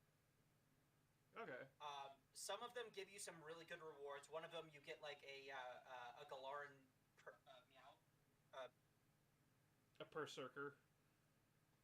I think it's Meowth first, and you can evolve it into Berserker. Yeah. So this is something that like I was very worried about when it came to Scarlet and Violet, and like, oh god, is this gonna be Zacian and Zamazenta all over again? And for those that don't know, if you picked Shield as your Pokemon game, you got royally fucked. So Really? when you take the Rusted Shield and the Rusted Sword and you give them to Zacian and Zamazenta respectively, Zacian is supposed to be a steel fighting type. Well, and Zacian is a fairy fighting type. Guess what's weak to fighting? Guess who's faster than the other, and when he's in his sword form, he gets twice his base power. With an attack that's 120 base. They made Zacian better than Zamazenta. And I can't tell if that was on purpose or by accident. And that is what drove me nuts. Is that got past QA. Yeah. Sorry, chat, I had to put my phone on the charger. Oh yeah, I had to do that just before the stream because I realized I'd been scrolling on TikTok, and I'm like, oh crap. Oh, it's an addiction. It's an addiction. But it is.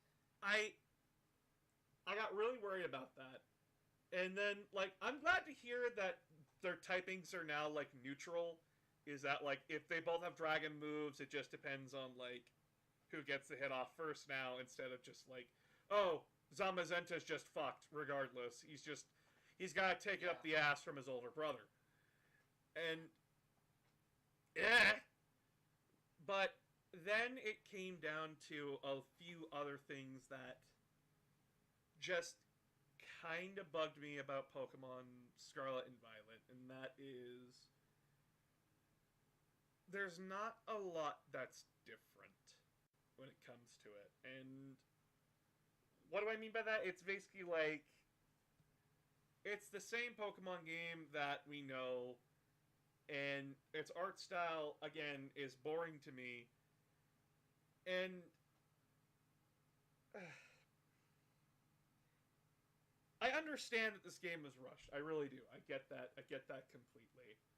I get that, like, shit happens. We are in a time where this shit just sucks. But at the same time... Oh, shit. Fuck. Okay, I'm just gonna hold my phone now. At the same time, we have had games on the Switch like Breath of the Wild, Mario Odyssey, Metroid Dread. These games look beautiful and fantastic. Pokemon should not be looking this awful to me. And the new Pokemon designs, look, I like the new Wooper. I think it's adorable as fuck. But a lot of these Pokemon are looking really, really soft. They look too soft, too rounded, that they're not monsters anymore. They're cute pets.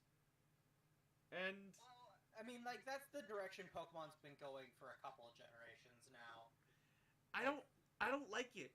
I like I know. Kaiser Neko, and the creator of Hazbin Hotel, posted a picture on Twitter, and it's comparing the old design. Yes, Gen 1ers. Oh my god, they're comparing the old designs to the new ones, and with the old designs, they look like they have a little bit more of an edge to them. They have like harder edges to them. In the new Pokemon, I dare you to find some Pokemon with edges on them. I dare you to. They're more rounded, they're more soft. They're not as like angular, they don't have as interesting designs as other older versions of Pokemon. Like they took Trumpbeak and put it up against Pidgey. Pidgey caught my eye more because it's a more interesting Pokemon to look at than Trumpbeak. And I was like, oh my god, what the fuck is happening? And Which one's Trumpbeak? Isn't that Sun and Moon? yeah, it's Sun and Moon. That's the Sun and Moon Yeah. basic bird. And I was just like, what the fuck? And I get it. It's a kid's game. It is for kids at the end of the day. Okay, and they're going to make I don't even designs. think it's just that. I think that this has to do with toy marketing. I guess, yeah. Because harder edges means more things for kids to like hurt themselves on, choke on. You know, so they probably have been skewing designs that direction for a while, so that you know the new games they could be sold to parents. Parents aren't going to be as worried about their children like, you know, stabbing their eye out on a Charizard horn or some shit. You know. My child stabbed his eye out of the Charizard horn! What the fuck was your child doing? Slamming it against his face? What the fuck? If my child can't slam his face against your Plushmallow, then it's too dangerous. It's not like they sell much merchandise of the other Pokemon anyway. They sell mostly just like the starters and Pikachu and Eevee. You'd be surprised. I've got this little guy here, which is Ah, yes, the Emperor. yeah. I got him simply because I was playing Sword and Shield one day, and my wife saw Yamper on screen, and she's like, "Oh, it's a corgi!" And I'm like, "Is that your favorite Pokemon, even though you know nothing about Pokemon?" She's like, "Yes." So I got it for her because it was funny. And then it evolves into Boltund, and it becomes immediately useless. Yeah. It loses all of its cute charm. Yeah. But yeah, and this is just another thing that I really. I'm gonna bitch about the community for a second here, because y'all have had it fucking coming. I'm sorry. Yeah. When faced with criticism, the Pokemon community tends not to respond well. And I'm like, it's just honesty. I'm not saying the game is bad. I'm saying this particular thing in the game is bad. And then and even when I brought up like the good arguments and like the points of, yeah, no, Game Freak is still running on Windows fucking XP or whatever the hell. Like- it's worse than that. Have you ever like I don't know if you knew this, but there's this bit about I don't know if they still do it. I find it hard to believe that they could do it with an open world game like Scarlet and Violet. But I know as recently as Sun and Moon, they were still using this technique where they would create a different sprite for the main character, and all of the like NPCs and crap for every point on the map. They wouldn't just go back to the same sprite and pull from that for each point for each map. No. They created separate sprites, all identical to each other, to use on each map. No, what? And they've been doing that from the beginning. And like that's not even going backwards in game design, because that's never been a thing in game design. That's making it needlessly complicated and convoluted. Not to mention making your code so much more like packed than it needs to be. You could fit so much more content on a cartridge if you weren't doing that the entire time. Jesus Christ almighty. Yeah, that was something I heard. I can't prove it. So, grain of salt. Well, Nintendo also yeah. used its online servers with Windows 98, so it's just like...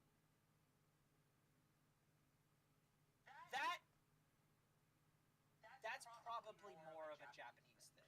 It is. It's... I don't know why, but Japanese culture is completely different from the West. They don't... If something is not broke, they don't change it and they don't fix it, essentially. Like, oh, it's perfectly fine the way it is. But they need to innovate and they need to update. Nintendo is very much the grandfather of gaming right now. Where it's like, yeah, I'll tell you all these, like, really good stories, but, like, if you ask me to do anything else, fuck you, it's fine. Well, okay. Nintendo's a weird example when it comes to this. At least with their games and their consoles. Because their whole brand is being last-gen tech. Oh, yeah, it's... That's the way they've always been. Oh, yeah, like, And that's how they managed to stay the budget console every generation. It wasn't... I was shocked to learn that a Wii was just a GameCube with motion controls. I was shocked to learn that. Yeah. And... like, Nintendo still dukes it out with the best of them. They have the first-party titles. Like Pokemon, they have Zelda, they have Mario. But, it's just frustrating to see this from Pokemon, who is the largest gaming franchise in all of the world, and that they can't fork over the money to update their systems to modern hardware, which would infinitely make development time a lot smoother for their workers, even though development is literal fucking hell, by the way. Yes. Sorry, didn't mean to interrupt. Yeah, you're fine. Do you watch a podcast called Trash Taste, or have you ever seen it? I have not heard of it. Okay. Have you heard of Giguk or CDawg VA or? Yeah, oh no, I have Giguk. Yeah, I have. Oh my god, my brain was like, I know. It's that moment where like Patrick's brain plugs in. Yeah. Well, if you've ever watched Trash Taste, they actually do a lot of like deep diving into Japanese culture because, fun fact, they all live there. And a lot of the things with Japanese culture is, I think I mentioned this in the video I tagged with you. They don't make problems for other people. They are a community-driven culture. Yeah, and for the record, I'm taking this information from somebody who is Japanese national, Japanese who's raised and lives in Japan. I watched a video that they put out on this subject, and I'm taking. Yeah, I watched Gaijin. I watched Gaijin Goomba, and they're very much a culture of we do not try to hinder each other as much as possible. Yeah. But like one of their problems is that they do that to the extreme in a lot of cases. Like they don't say I love you when they're the best that their translation of would be I like you. Because saying I love you in public might make somebody else feel uncomfortable. So like there's an extreme there. And then there's the upholding tradition and the if it ain't broke, don't fix it game, like you were talking about before. Yeah. A lot of Japanese companies still use fax machines. To give you an idea of what Japanese culture is like, especially work culture. And so, like, hearing that they were running their shit on Windows 95 doesn't surprise me at all. So, like, a lot of us over here in the West, like, when we think of gaming right now, we're thinking, like, gaming rigs, PCs, or, like, consoles that can compete with that, where they're running these things without problem. They're running on the most modern hardware. Like, the PS5 has car parts in it. Like, the original PS5 had car parts in it. That's how hardcore they were trying to make that. And then, here's Nintendo, and it's just like, we're running barely better than a laptop. We're running barely better than a light bulb plugged into a potato. But it's still fun. And I'm like, yeah, no, you're still fun. And yeah. I give media a hard time, because right now I am just frustrated with the gaming industry, and when I bought Warhammer 40k Darktide, and I've been playing that, and it's an open beta right now. If you pre-order the game, you get to play the open beta, and I have not seen a company do what Fat Shark, the guys who developed this game, are doing now. And Fat Shark has made the game an open beta where they are actively talking with the community. They're actively talking with players and everything. I have not seen any other studio, aside from the Deep Rock Galactic crew, do this. And they have it was released 2 weeks ago, and since then we have had 4 updates per the 2 weeks. And they have fixed so many problems I've already had with this game. I'm like, aside from just like occasionally like disconnecting from server and a few like graphical hiccups here and there, I am not having a problem with this. And it's always been snappy, it's always been responsive, and I'm like, okay, so why can't Pokemon do this? And a lot of people are going to be like, well, Pokemon is a bigger franchise, it's larger, and like it has more players. As much as I want to say Darktide is a success, it is not scratching Pokemon. But nothing does. Nothing does. But at the same time, they have the resources to do this. They're just choosing not to. And this is kind of like the double-edged sword. They don't want to be an inconvenience, but they're being inconvenient. Yeah. Well, that's the thing. There are diminishing returns on that, right?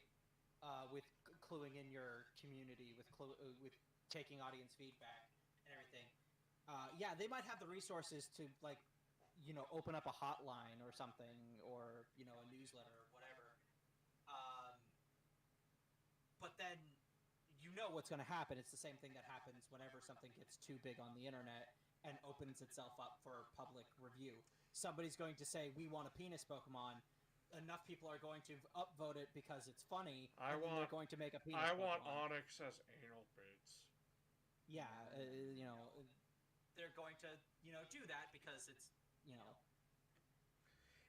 Listen, I fully understand that at the same time, and if there is a better example. Sorry, just real quick. A Yeah. better example is Morbius failed at the box office twice because the people behind it just didn't understand. Sony, open it up a third time. We were all busy the second time. Don't just release it a third time. I promise it'll be fine this time. I swear it. Try not to sink a multi-million-dollar corporation. Oh my god, that was like the only movie in history to bomb twice. Like what the heck? a movie so bad it nuked a place so nice they nuked it twice. Oh my I'm sorry, god, I that. didn't know we were talking about Raccoon City. Oh no. So, funny thing is that, like, I got that from Digimon Abridged, which was done by the Team 4-Star crew for an April Fool's Day joke. And, they basically, like, made a joke about, like, Oh god. like, Oh god. wait, you watch nukes at Japan? And, yeah, we've already made merchandise for it. Shirt drops, Japan, a place so nice we nuked it thrice. And I'm just like, oh my god. Oh, That was that's in so bad. taste. It was in bad taste, yeah. But it's such dark humor, you laugh at it, but then you immediately feel guilty about laughing at it. That's right up there with the what's the opposite of Christopher Walken? Christopher Reeves! That was in bad taste. They're going through, the Team 4-Star crew are, Lanny Pator and Kaiser Necker are actually going through their all episodes and talking about them. Yeah. And it's actually been a really good and fun experience. Fun fact, I actually do a really good Team 4-Star Krillin impression, and I'm not sure where I picked this up. Ah, crap. Walked right into that one. It's pretty impressive, honestly. But at the same time, I just want better from the art and the stuff that we, the consumers, are getting. And Yeah. lately, we are not getting that. And that is frustrating to me. Yeah, I am- and I get that, man. Like, I really do. And But also, I see the other side of this, you know? I see the corporations doing what they can to make that profit to continue to... Like, even if it's just to make profit, right? They need to make their fans happy, and they know Oh, that. I know. And so, when it comes to creation, because I've seen both sides fail. Duke Nukem Forever is a perfect example of a creative team not having a leash. And Anthem is a perfect example of executives getting too deep meddling into a creative process. There are multiple examples of both sides not working together. And Yeah. in this instance, Pokemon Scarlet and Violet is a victim of the corporate side. Because it's like, we have a schedule to keep. We have Pokemon cards coming out. We have an anime to, like, we're just wrapping up that anime. So we need to get the next one going. Chop, chop, snap, snap. Let's go, let's go, let's go. But, But, like, also, this was all decided, like, 4 years ago. oh yeah. Like, all of these things, the timing on all of these things. And there's no more they could have pushed their time budget, even though they probably wanted to. I do not doubt that. And there is actually, and this is why I say, like, a business such as, like, Pokemon or gaming and everything, there needs to be a healthy balance between the creative and the financial. And Always. the financial's job is to keep the creatives like, hey, don't get too lost in creativity. If something's Don't get not lost in working, sauce. we need to deal with it. But they Well, yeah, that's the game producer's job. yeah, that's their job. And then they're also supposed to look at the other side and go, we're doing this is the forecast, and they need to start making safety nets and backup plans. Because if, have you ever heard of a guy named Noodle? No. He is Just not off the top of my head. He is a animator, and he talks about stuff that happens in media and the gaming industry. And one of his videos that I highly recommend, by the way, to anyone who's watching, is his video on crunch culture. And one of the quotes that was really fucked up from, well, two quotes from that was really fucked up. The first one is that workers at CD Projekt Red, the guys who made Cyberpunk 2077, the lead director said, so what's the plan if we don't meet the deadline? There is no backup plan. We just need to meet it. That is bad planning. That is terrible. Oh, yeah. And that was the fault of management. And especially when you don't have a cycle that you like, because Pokemon is a unique case when it comes to gaming. You don't have that problem. Like, the reason Zelda Breath of the Wild was so good is because they could take as much time as they needed on it. Oh yeah, Nintendo is very much about like, no, the game is done when it's fucking done. Yeah. There's a quote from if you watch a show called Linus Tech Tips, fellow Canadian. Hey. He's over on the other. He's over in. I actually have no idea where you live. I'm assuming you live on the east coast of this country, but I probably don't. everyone knows that I live in Alberta. I've bitched about this place. Okay. I don't know where that is. So, he's over on the west side, though. He's over by, I think, Vancouver. And he often uses a quote from NVIDIA, a company who makes computer fans, for those of you who don't know. And their work thing is, we do not have the best engineers. We just give our engineers time to do their best work. And I do think that is something that the gaming industry needs to take a hold of.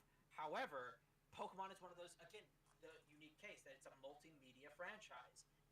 That's a lot harder to do.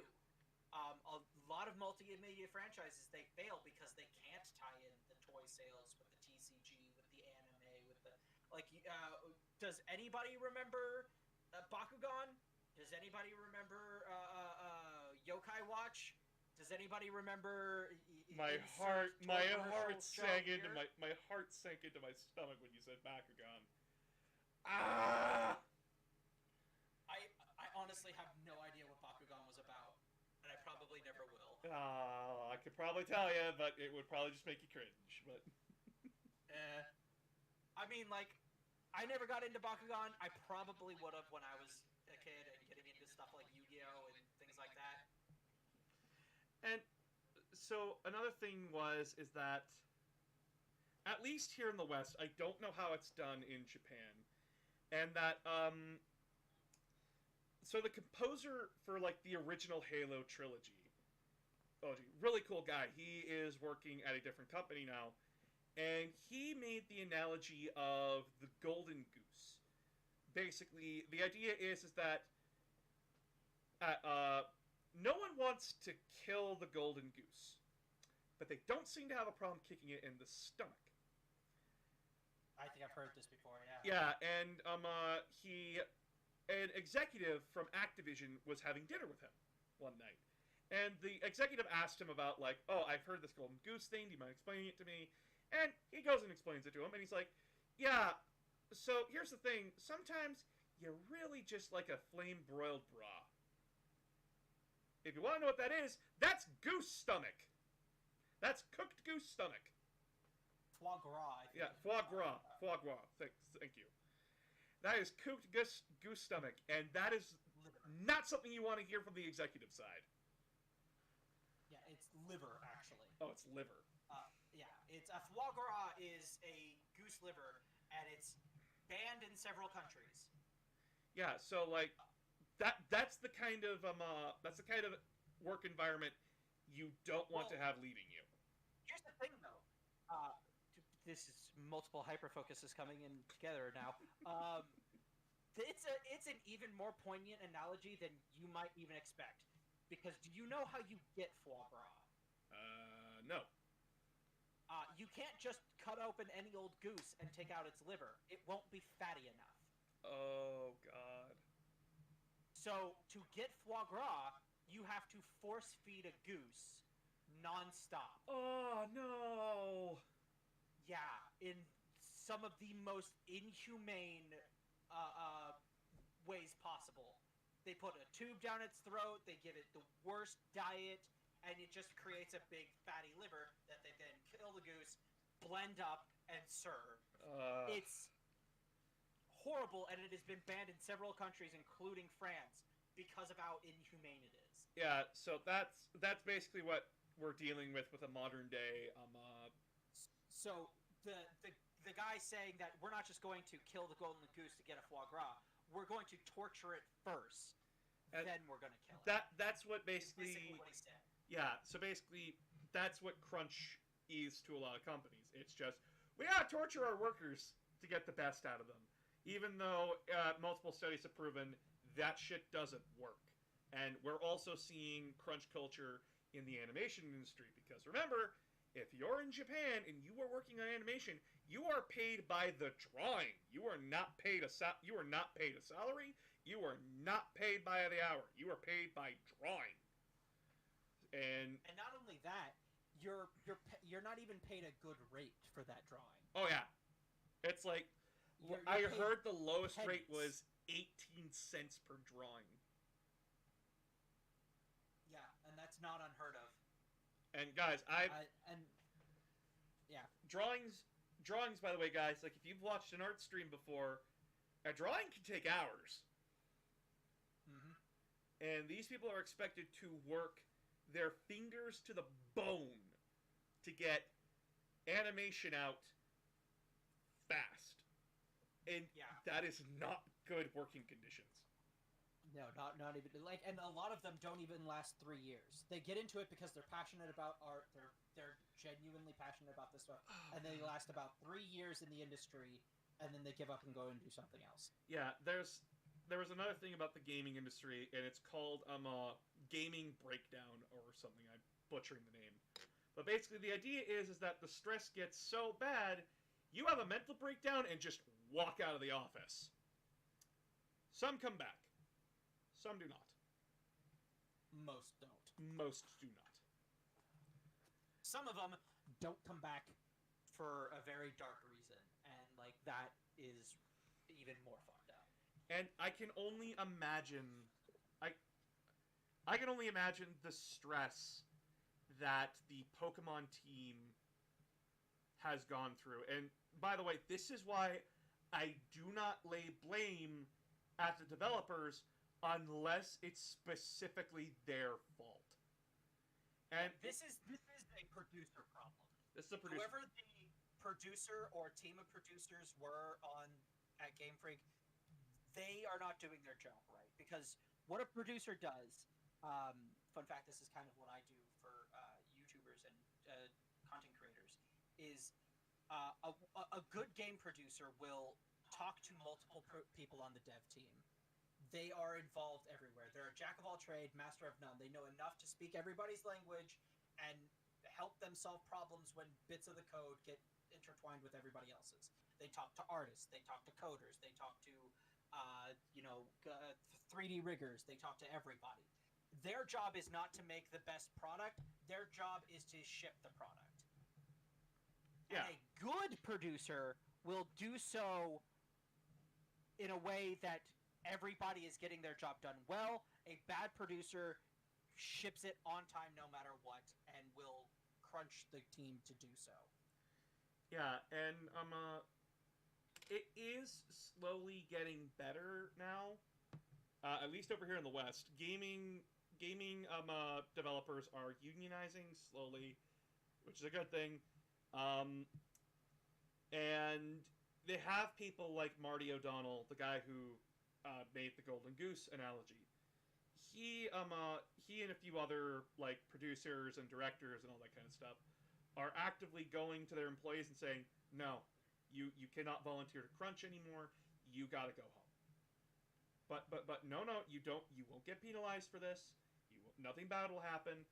Go home, be with your family for the weekend. Get yourself recharged, refreshed, come back. And that is what we need in the gaming industry right now. I don't know how Japan is going to shake out on this. They are a very, very different culture than how we are here in the West. And like we have to, like, people who look like me and you especially have to be real careful about how we approach this. Oh yeah, I do not speak because for the people of Japan. Because like people who look like us have a real bad problem with going to other countries and saying we know how to do things better than you do. We know what's best for you. Hi, Zula Mandy! Hi! I'm live on TikTok. I know, it's rare. Sorry, one of my friends just like posted small.big O, like, you're here?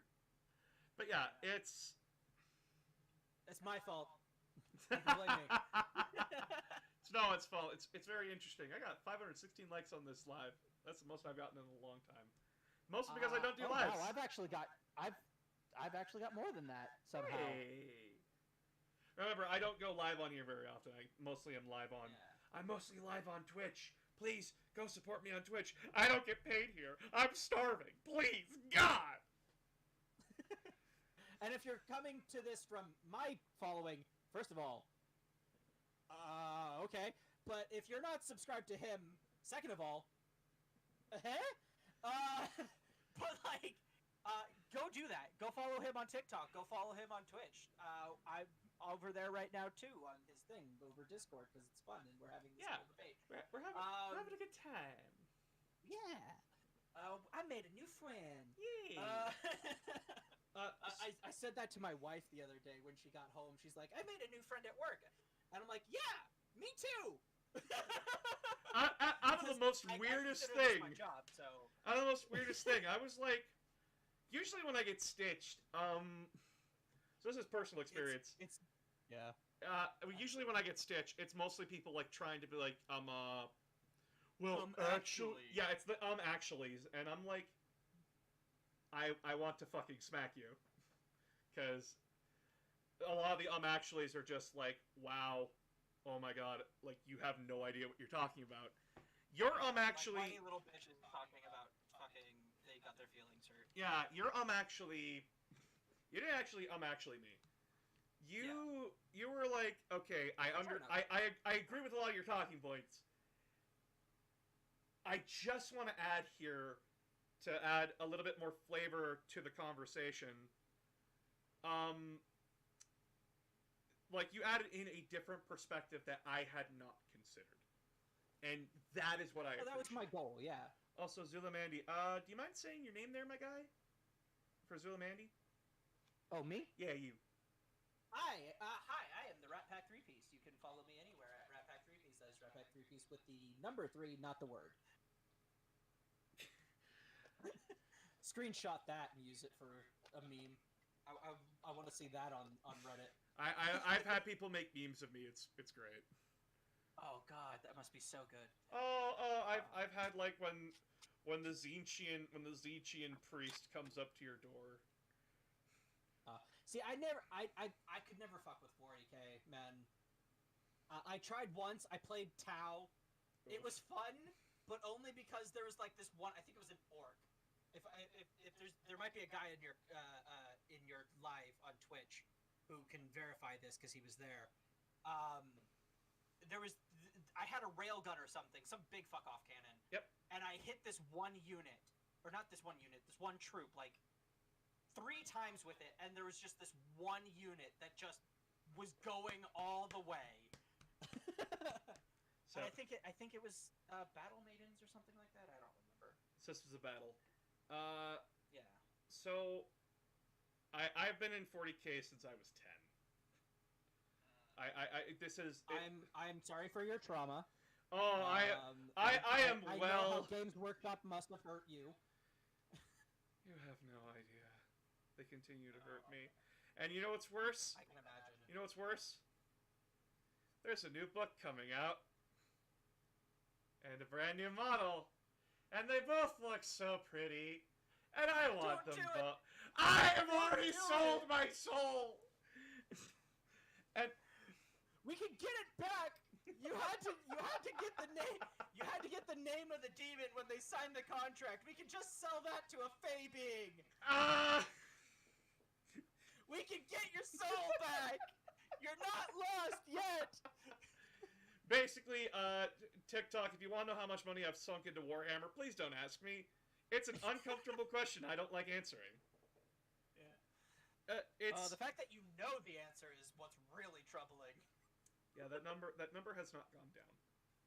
Yeah, I wouldn't imagine it would. But a friend of mine just got into 40k. And my advice to him was invest in a 3D printer and avoid Games Workshop locations. Sorta, yeah. 3D printing actually isn't hurting GW's bottom line as much as people think they are. Yeah, I'm sure it's not, but it's also, fuck GW. Oh, trust me, there is no one who is more of a salty spittoon than me when it comes to GW. I love 40K. I love the world that they made. I hate their marketing practices. I hate it a lot. Yeah. It's why I have. I mean, I've It's why I got BattleTech up there. even if Warhammer wasn't, or even if Games Workshop wasn't trash, I probably still wouldn't be into Warhammer. If only because I'm not a fan of Grimdark. No, that is totally fair. I'm not a big fan of Grimdark either. I can appreciate the storytelling. I can appreciate some of what's In there, I know that there was an orgy so good it fucked a god into existence.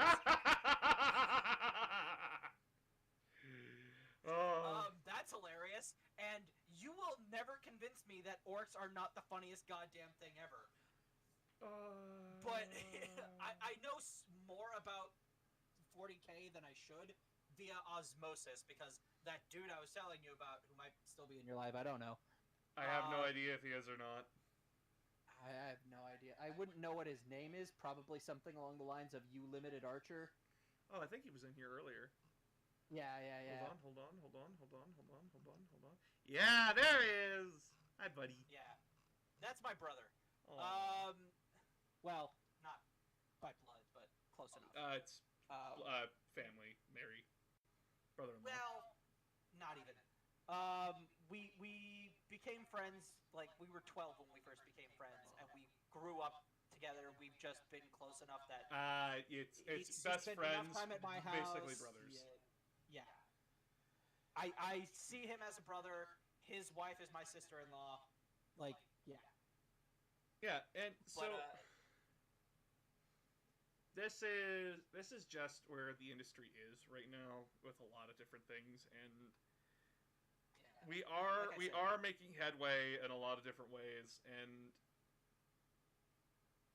it is slowly getting better. It's just right now we are seeing the rough, very, very rough patch of it. And at the same time, like, we as a community need to be ready for when shit truly hits the fan. Because if we want those games, if we want those graphics, if we want those big open worlds with shiny new gimmicks and cool mechanics to play with, we've got to be prepared to get nothing from Pokemon for at least a year, while they completely redesign from the ground up their entire marketing strategy. Yeah, so Lamanda, you and I have to get onto another stream together and like do a paint stream together. I miss you, girl. Miss your company. But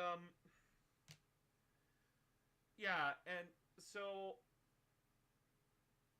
when a game gets delayed, we need to stop looking at like, oh, why is it getting delayed? We need to like understand why it's getting delayed. And it's not. And at the same time, we also need to be willing to pay more for games. I know it's a hard ask to pay $60 for a game, US, 80 for, Canadian. And it is, and I understand that. But at the same time, games cannot continue at that price point and still give us the AAA quality that we're asking for. It can't be done. Yeah, it's. God, I think what was Cyberpunk's budget? It was like 377 million or whatever. It was expensive as hell, and like guys, the reason why we're seeing like loot boxes, we're seeing what are the game passes, is because companies are trying to nickel and dime you because they want to keep games at these $80 price tags or whatever, but it's just not feasible anymore, and it's gotten to the point of where gambling has been involved. Yeah. And guys, I'm already dropping like $200 on an Angron model when that comes out. I'm willing to drop money on games. I know like a lot of people. But by the way, this gets into like a more like wider political discussion. We are not here for that.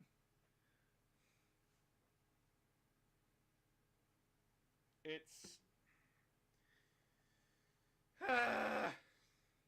Because I know, like, if Pokemon was a $200 game, I would not have been able to afford it. Yeah, same. But like I wouldn't have been able to get it. And like you gotta also realize that part of their marketing strategy, although probably very ill-conceived, was probably we'll put it out here in November because most of the kids who are going to play it, because that's our target demographic, won't be playing it until after Christmas, and we'll put an update out before that. Which, marketing-wise, is a good idea. Keeping your loyal fan base alive, very bad idea. Yeah, like on paper, it seems like a good idea until you realize the backlash from that is going to completely kill any momentum this game had. And like that's why people like me are out here trying to, keep that momentum alive because it is a genuinely good game. Echo Wilder from my TikTok chat here. Is the new Pokemon game super jank? Yes. There's entire compilations of the glitches, but I've also had people come into my comments where they say I have experienced no issues, or like I experienced issues but I didn't care about them. It's a whole thing. I've got a little bit more on that. First of all, people have been getting mixed things, like you were just saying. If you've ever followed Arlo, his video is kind of a good little microcosm of that. He talks about how he got really bad stuff, but he couldn't get footage of it. So the footage that he did get is stuff that isn't as bad, and he even calls it out in the little text thing on his video. Second of all, I don't know who it was, so I can't source this information for you, but somebody took the entire game and emulated it on PC, and it ran perfectly. To be fair, that is a game running on an FTX 690, probably running on a modern graphics card. Right, but the point is that this suggests that it wasn't the game that's jank. It's the Switch. It's the hardware. And that makes sense. Nintendo prides itself on running last gen hardware. My counter to that argument is make your game for the hardware that's the point. If I can make Breath of the Wild an open world game on the Switch, you can make Pokemon an open world game on the Switch. You're just going to need 5 or 6 years to do it. Exactly. And that's the problem. If they're going to do this, they need to if they're going to stick to this 3-year schedule, there's only one way I can see them doing it that isn't going to piss me off. And that is they're going to have to take a gap year or 2 maybe even, and then they're just going to have to start cycling through. They're going to have to start working on the next game and with one team, and they're going to have to be working on the game after that with a third. And that's something, and I don't think Game Freak, with how well Pokemon Scarlet and Violet did financially, in the opening month, by the way, this is the best-selling Pokemon game in years. Pokemon Arceus does not hit that quota. Game Freak is not going to learn its lesson from this. Because, hey, we made a whole bunch of money anyway. We, as fans, have to look at Pokemon and say, no. Instead of making that game the best-selling Pokemon game, because remember, the last best-selling Pokemon game was Sword and Shield. And that was the definition of mid. That was the definition of mid. It is something that we as consumer, because remember, the best place you can hit a company is in its wallet. The best place to hit a company is in its wallet. Yeah. And this does not come out of a place of, I want to see Pokemon crash and burn. I want to see a multi-million-dollar franchise burn to the ground and see all these poor workers out of a job. No, this is coming from a place of, come on, guys, when I can look at Sonic and say he did a better job than you, that's bad. Come on. Yeah, what we really need is but at the same time, Pokemon Scarlet and Violet is a good game. It's just it is the best Pokemon has been possibly ever, in my opinion. And I do think it deserves those numbers at the end of the day. Echo Wilder based, But by the way. But oh, I- what? Echo Wilder based, they said, with boycotts and labor strikes, is way hitting their wall. I'm like, yeah, based. Yes. Yeah. Good stuff. What we really need to be talking about isn't the jank in the video game, really. What we really need to be talking about is, worker conditions. Oh, yeah. Because worker And- conditions lead to game states like this. Oh yeah, and that's something that a lot of us in the West need to be careful about because, like I was saying earlier, we have this bad habit of going to other countries and assuming we know what's best for them. But at the same time, there is just genuine problems here. So, we got to approach it carefully. We got to approach it, and I think the best way to do it is to get the actual people involved, right? Like, we know certain things for certain. Unions are good. But how do you translate that to a culture like Japanese? That's not something that's almost an entirely foreign concept to them. And if you try to explain a union to most Japanese people, they're going to look at you like you're the problem. Even when they're working themselves literally to death. Yeah, it's frustrating. And we do have to learn to, like, take our time and work together with a lot of this stuff. But at the same time, a lot of the younger generation in Japan, or at least so I've heard, they're not fucking having it anymore, man. They don't want to live like that.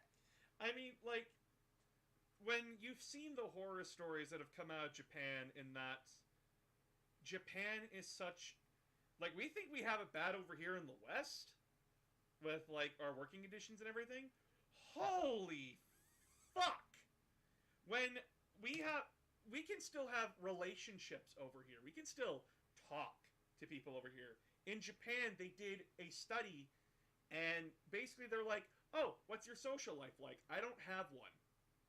What? It's work, home, sleep. Yeah. Maybe food in the middle. It's not even that. It's work, drinks with the coworkers because that's a requirement. Yeah. It's a social requirement, but it is a requirement, and if you skip out on it, you are less likely to get promoted. Mm-hmm. And then it's home, and then it's sleep. Repeat process. And that socializing with the coworkers is literally just drinking yourself stupid, and possibly not even going home and sleeping in a pod and then going back to work the next day. And that is, and yeah, so like the younger generation, Gen Z, rise up, motherfuckers. We are seeing a rise in our generation with this kind of stuff. Like, no, we don't want to work to live. We don't want to live to work, and such, because we want these connections. We want to be with people that we like. We want to have emotional attachments. And trust me, I'm doing this job with Twitch streaming and content creation, not because I just love it, but because also I'm an extrovert. If I'm not talking to people, I'm going literally fucking insane. One of the other reasons why I also wanted to have Rat Pack on here is that my goal in the long run here for TikTok, because I don't know TikTok's life expectancy at this point because it's being investigated. God damn it! Again. I want to create a community for TikTokers, both big and small, bigger than me, smaller than me, where we can all just gather together and have community like they have on YouTube. Like, with, the Game Grumps, the Alpha Rats, the Jaden Animations, the Smitties, all those groups of people who have these knit communities that jump over once in a while and talk and hang out. And because I don't see that here on TikTok. There is no community for TikTok like that. I've got a. I can't promise anything because I got to talk to the others. But I see some books in the background there. Do any of them, by chance, look like this? The 5th edition stuff is downstairs, but there is 4th edition on there. Well, if again, I have to talk to the others, but I'm pretty sure most of us would be interested in like a guest appearance on our live play channel, because we do a live play D&D channel on YouTube. It's called TPK, Total Party Knockouts, and we might. I'm the DM. And we might be willing to have you on. Again, I have to talk to the others. I can't speak for everybody. Yeah, please. I have my own D&D group, and having a guest appearance is nice and all, but like kind of speaking for them is not a good thing. But I think they'd be okay with that. Well, we're also trying to currently get to 100 followers by the end of the year. I'm at like 3.5K on YouTube right now. Which, by the way, nice. hey guys over here on TikTok, I would really like to crush 10K. I would really like to focus more on YouTube, because like if I get 4,000 watch hours, which by the way we are at 1,500 watch hours, if I get to 4K, I can monetize my work, which means it incentivizes me to work harder and it incentivizes me to get more content out for you guys. Love you. We are also at 1,500 watch hours. Hell yeah. But yeah. Well, we do long-form content, so it's a little easier for us. I just stream and then occasionally upload. Yeah. I think my last... we do like 4 or 5 hour streams every week. Oh, fuck. Yeah. I do like 2 to 3 every day. Yeah. Every day? The grind, dude. You gotta keep up the grind. Yeah, but like... God. See, like, that's one of the things I'm currently working on. As a social media content producer, which is what I hinted at earlier. Still trying to get somebody to hire me for that. But one of the things that I do is I make sure that you have a schedule that is going to be, that's going to work for the algorithm on your social media platform of choice. I tend to specialize in videos, but whatever. And then but also one that's going to avoid burnout, because nothing's going to kill your channel like burnout. Oh yeah, basically how my schedule works is that I stream Monday to Friday in the evening, and then I just have the weekend to myself. And I usually spend that with my fiance, which, by the way, all of you, there is a stream coming Monday, since my Twitch crushed the goal, $800. You met my fiance's expectations. You blew him out of the fucking water. We will be having a live Q&A and a face reveal for my fiance on Twitch on Monday when they get home from... Well, no, they have the day off on Monday. Hell yeah. Anyway. Basically, we'll be doing a live Q&A on that one. Sorry about that.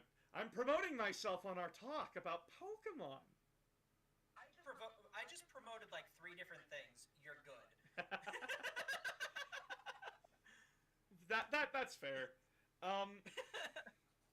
If anything, I should be the one apologizing because I didn't really ask, and it's your stream. So. Nah, dude, I'm fully in support of people shelling themselves out on my stream. I have a bigger audience, even though it doesn't really represent itself on Twitch, because trying to get people to follow you from TikTok to any other platform is hard.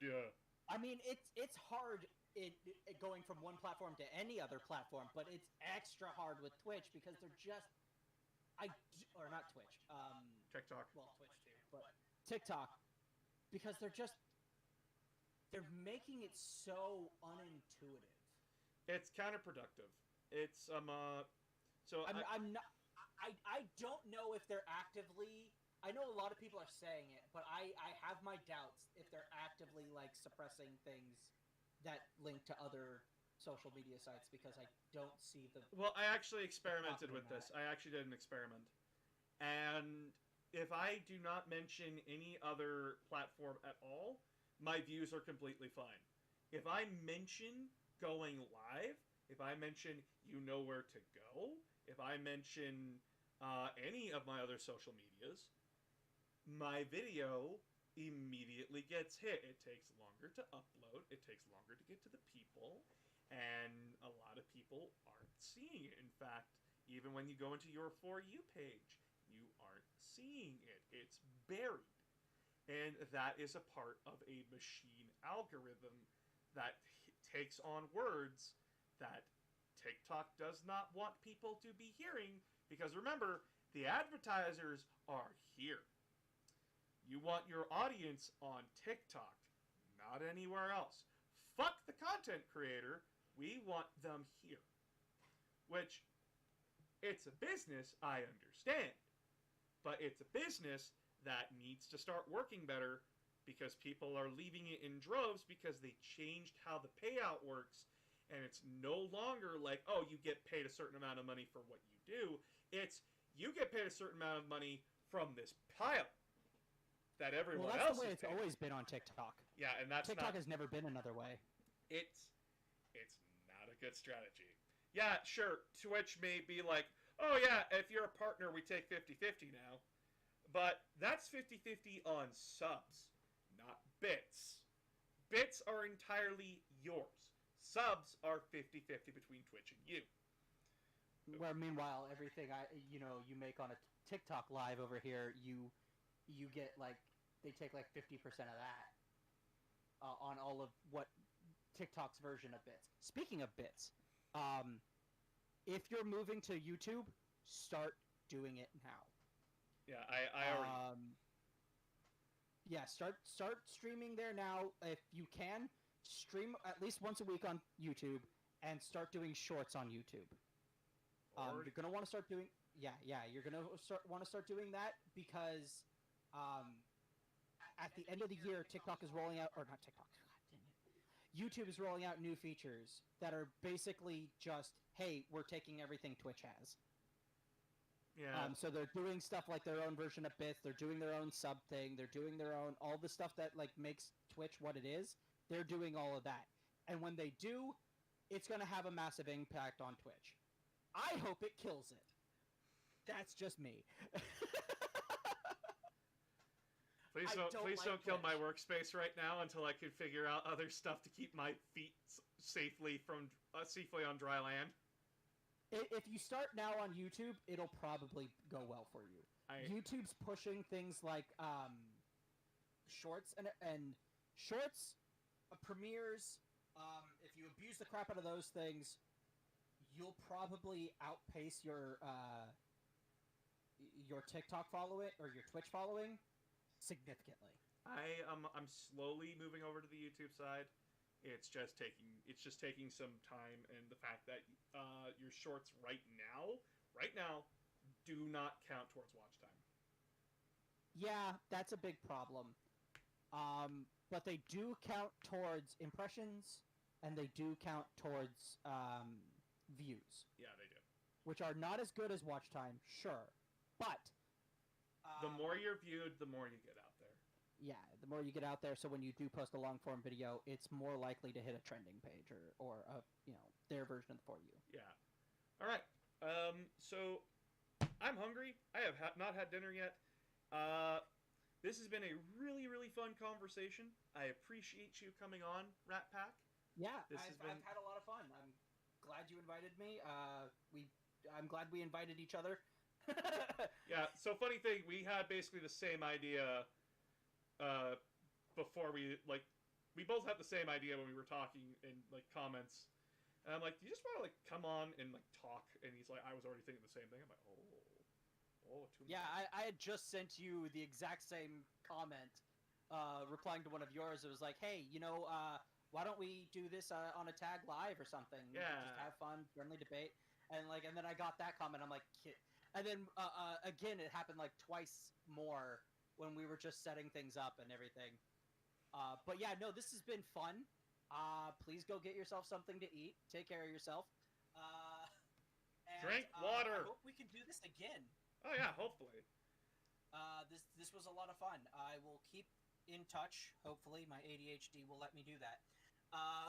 But yeah, we'll get in touch about other things. I'll talk to the other group and see if they'd be cool with a guest star at some point. All right.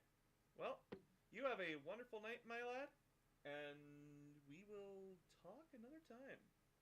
As I have to close several streams now. Also, Yeah. please go visit the Rat Pack 3 piece on TikTok and his other channels. I would very much appreciate it.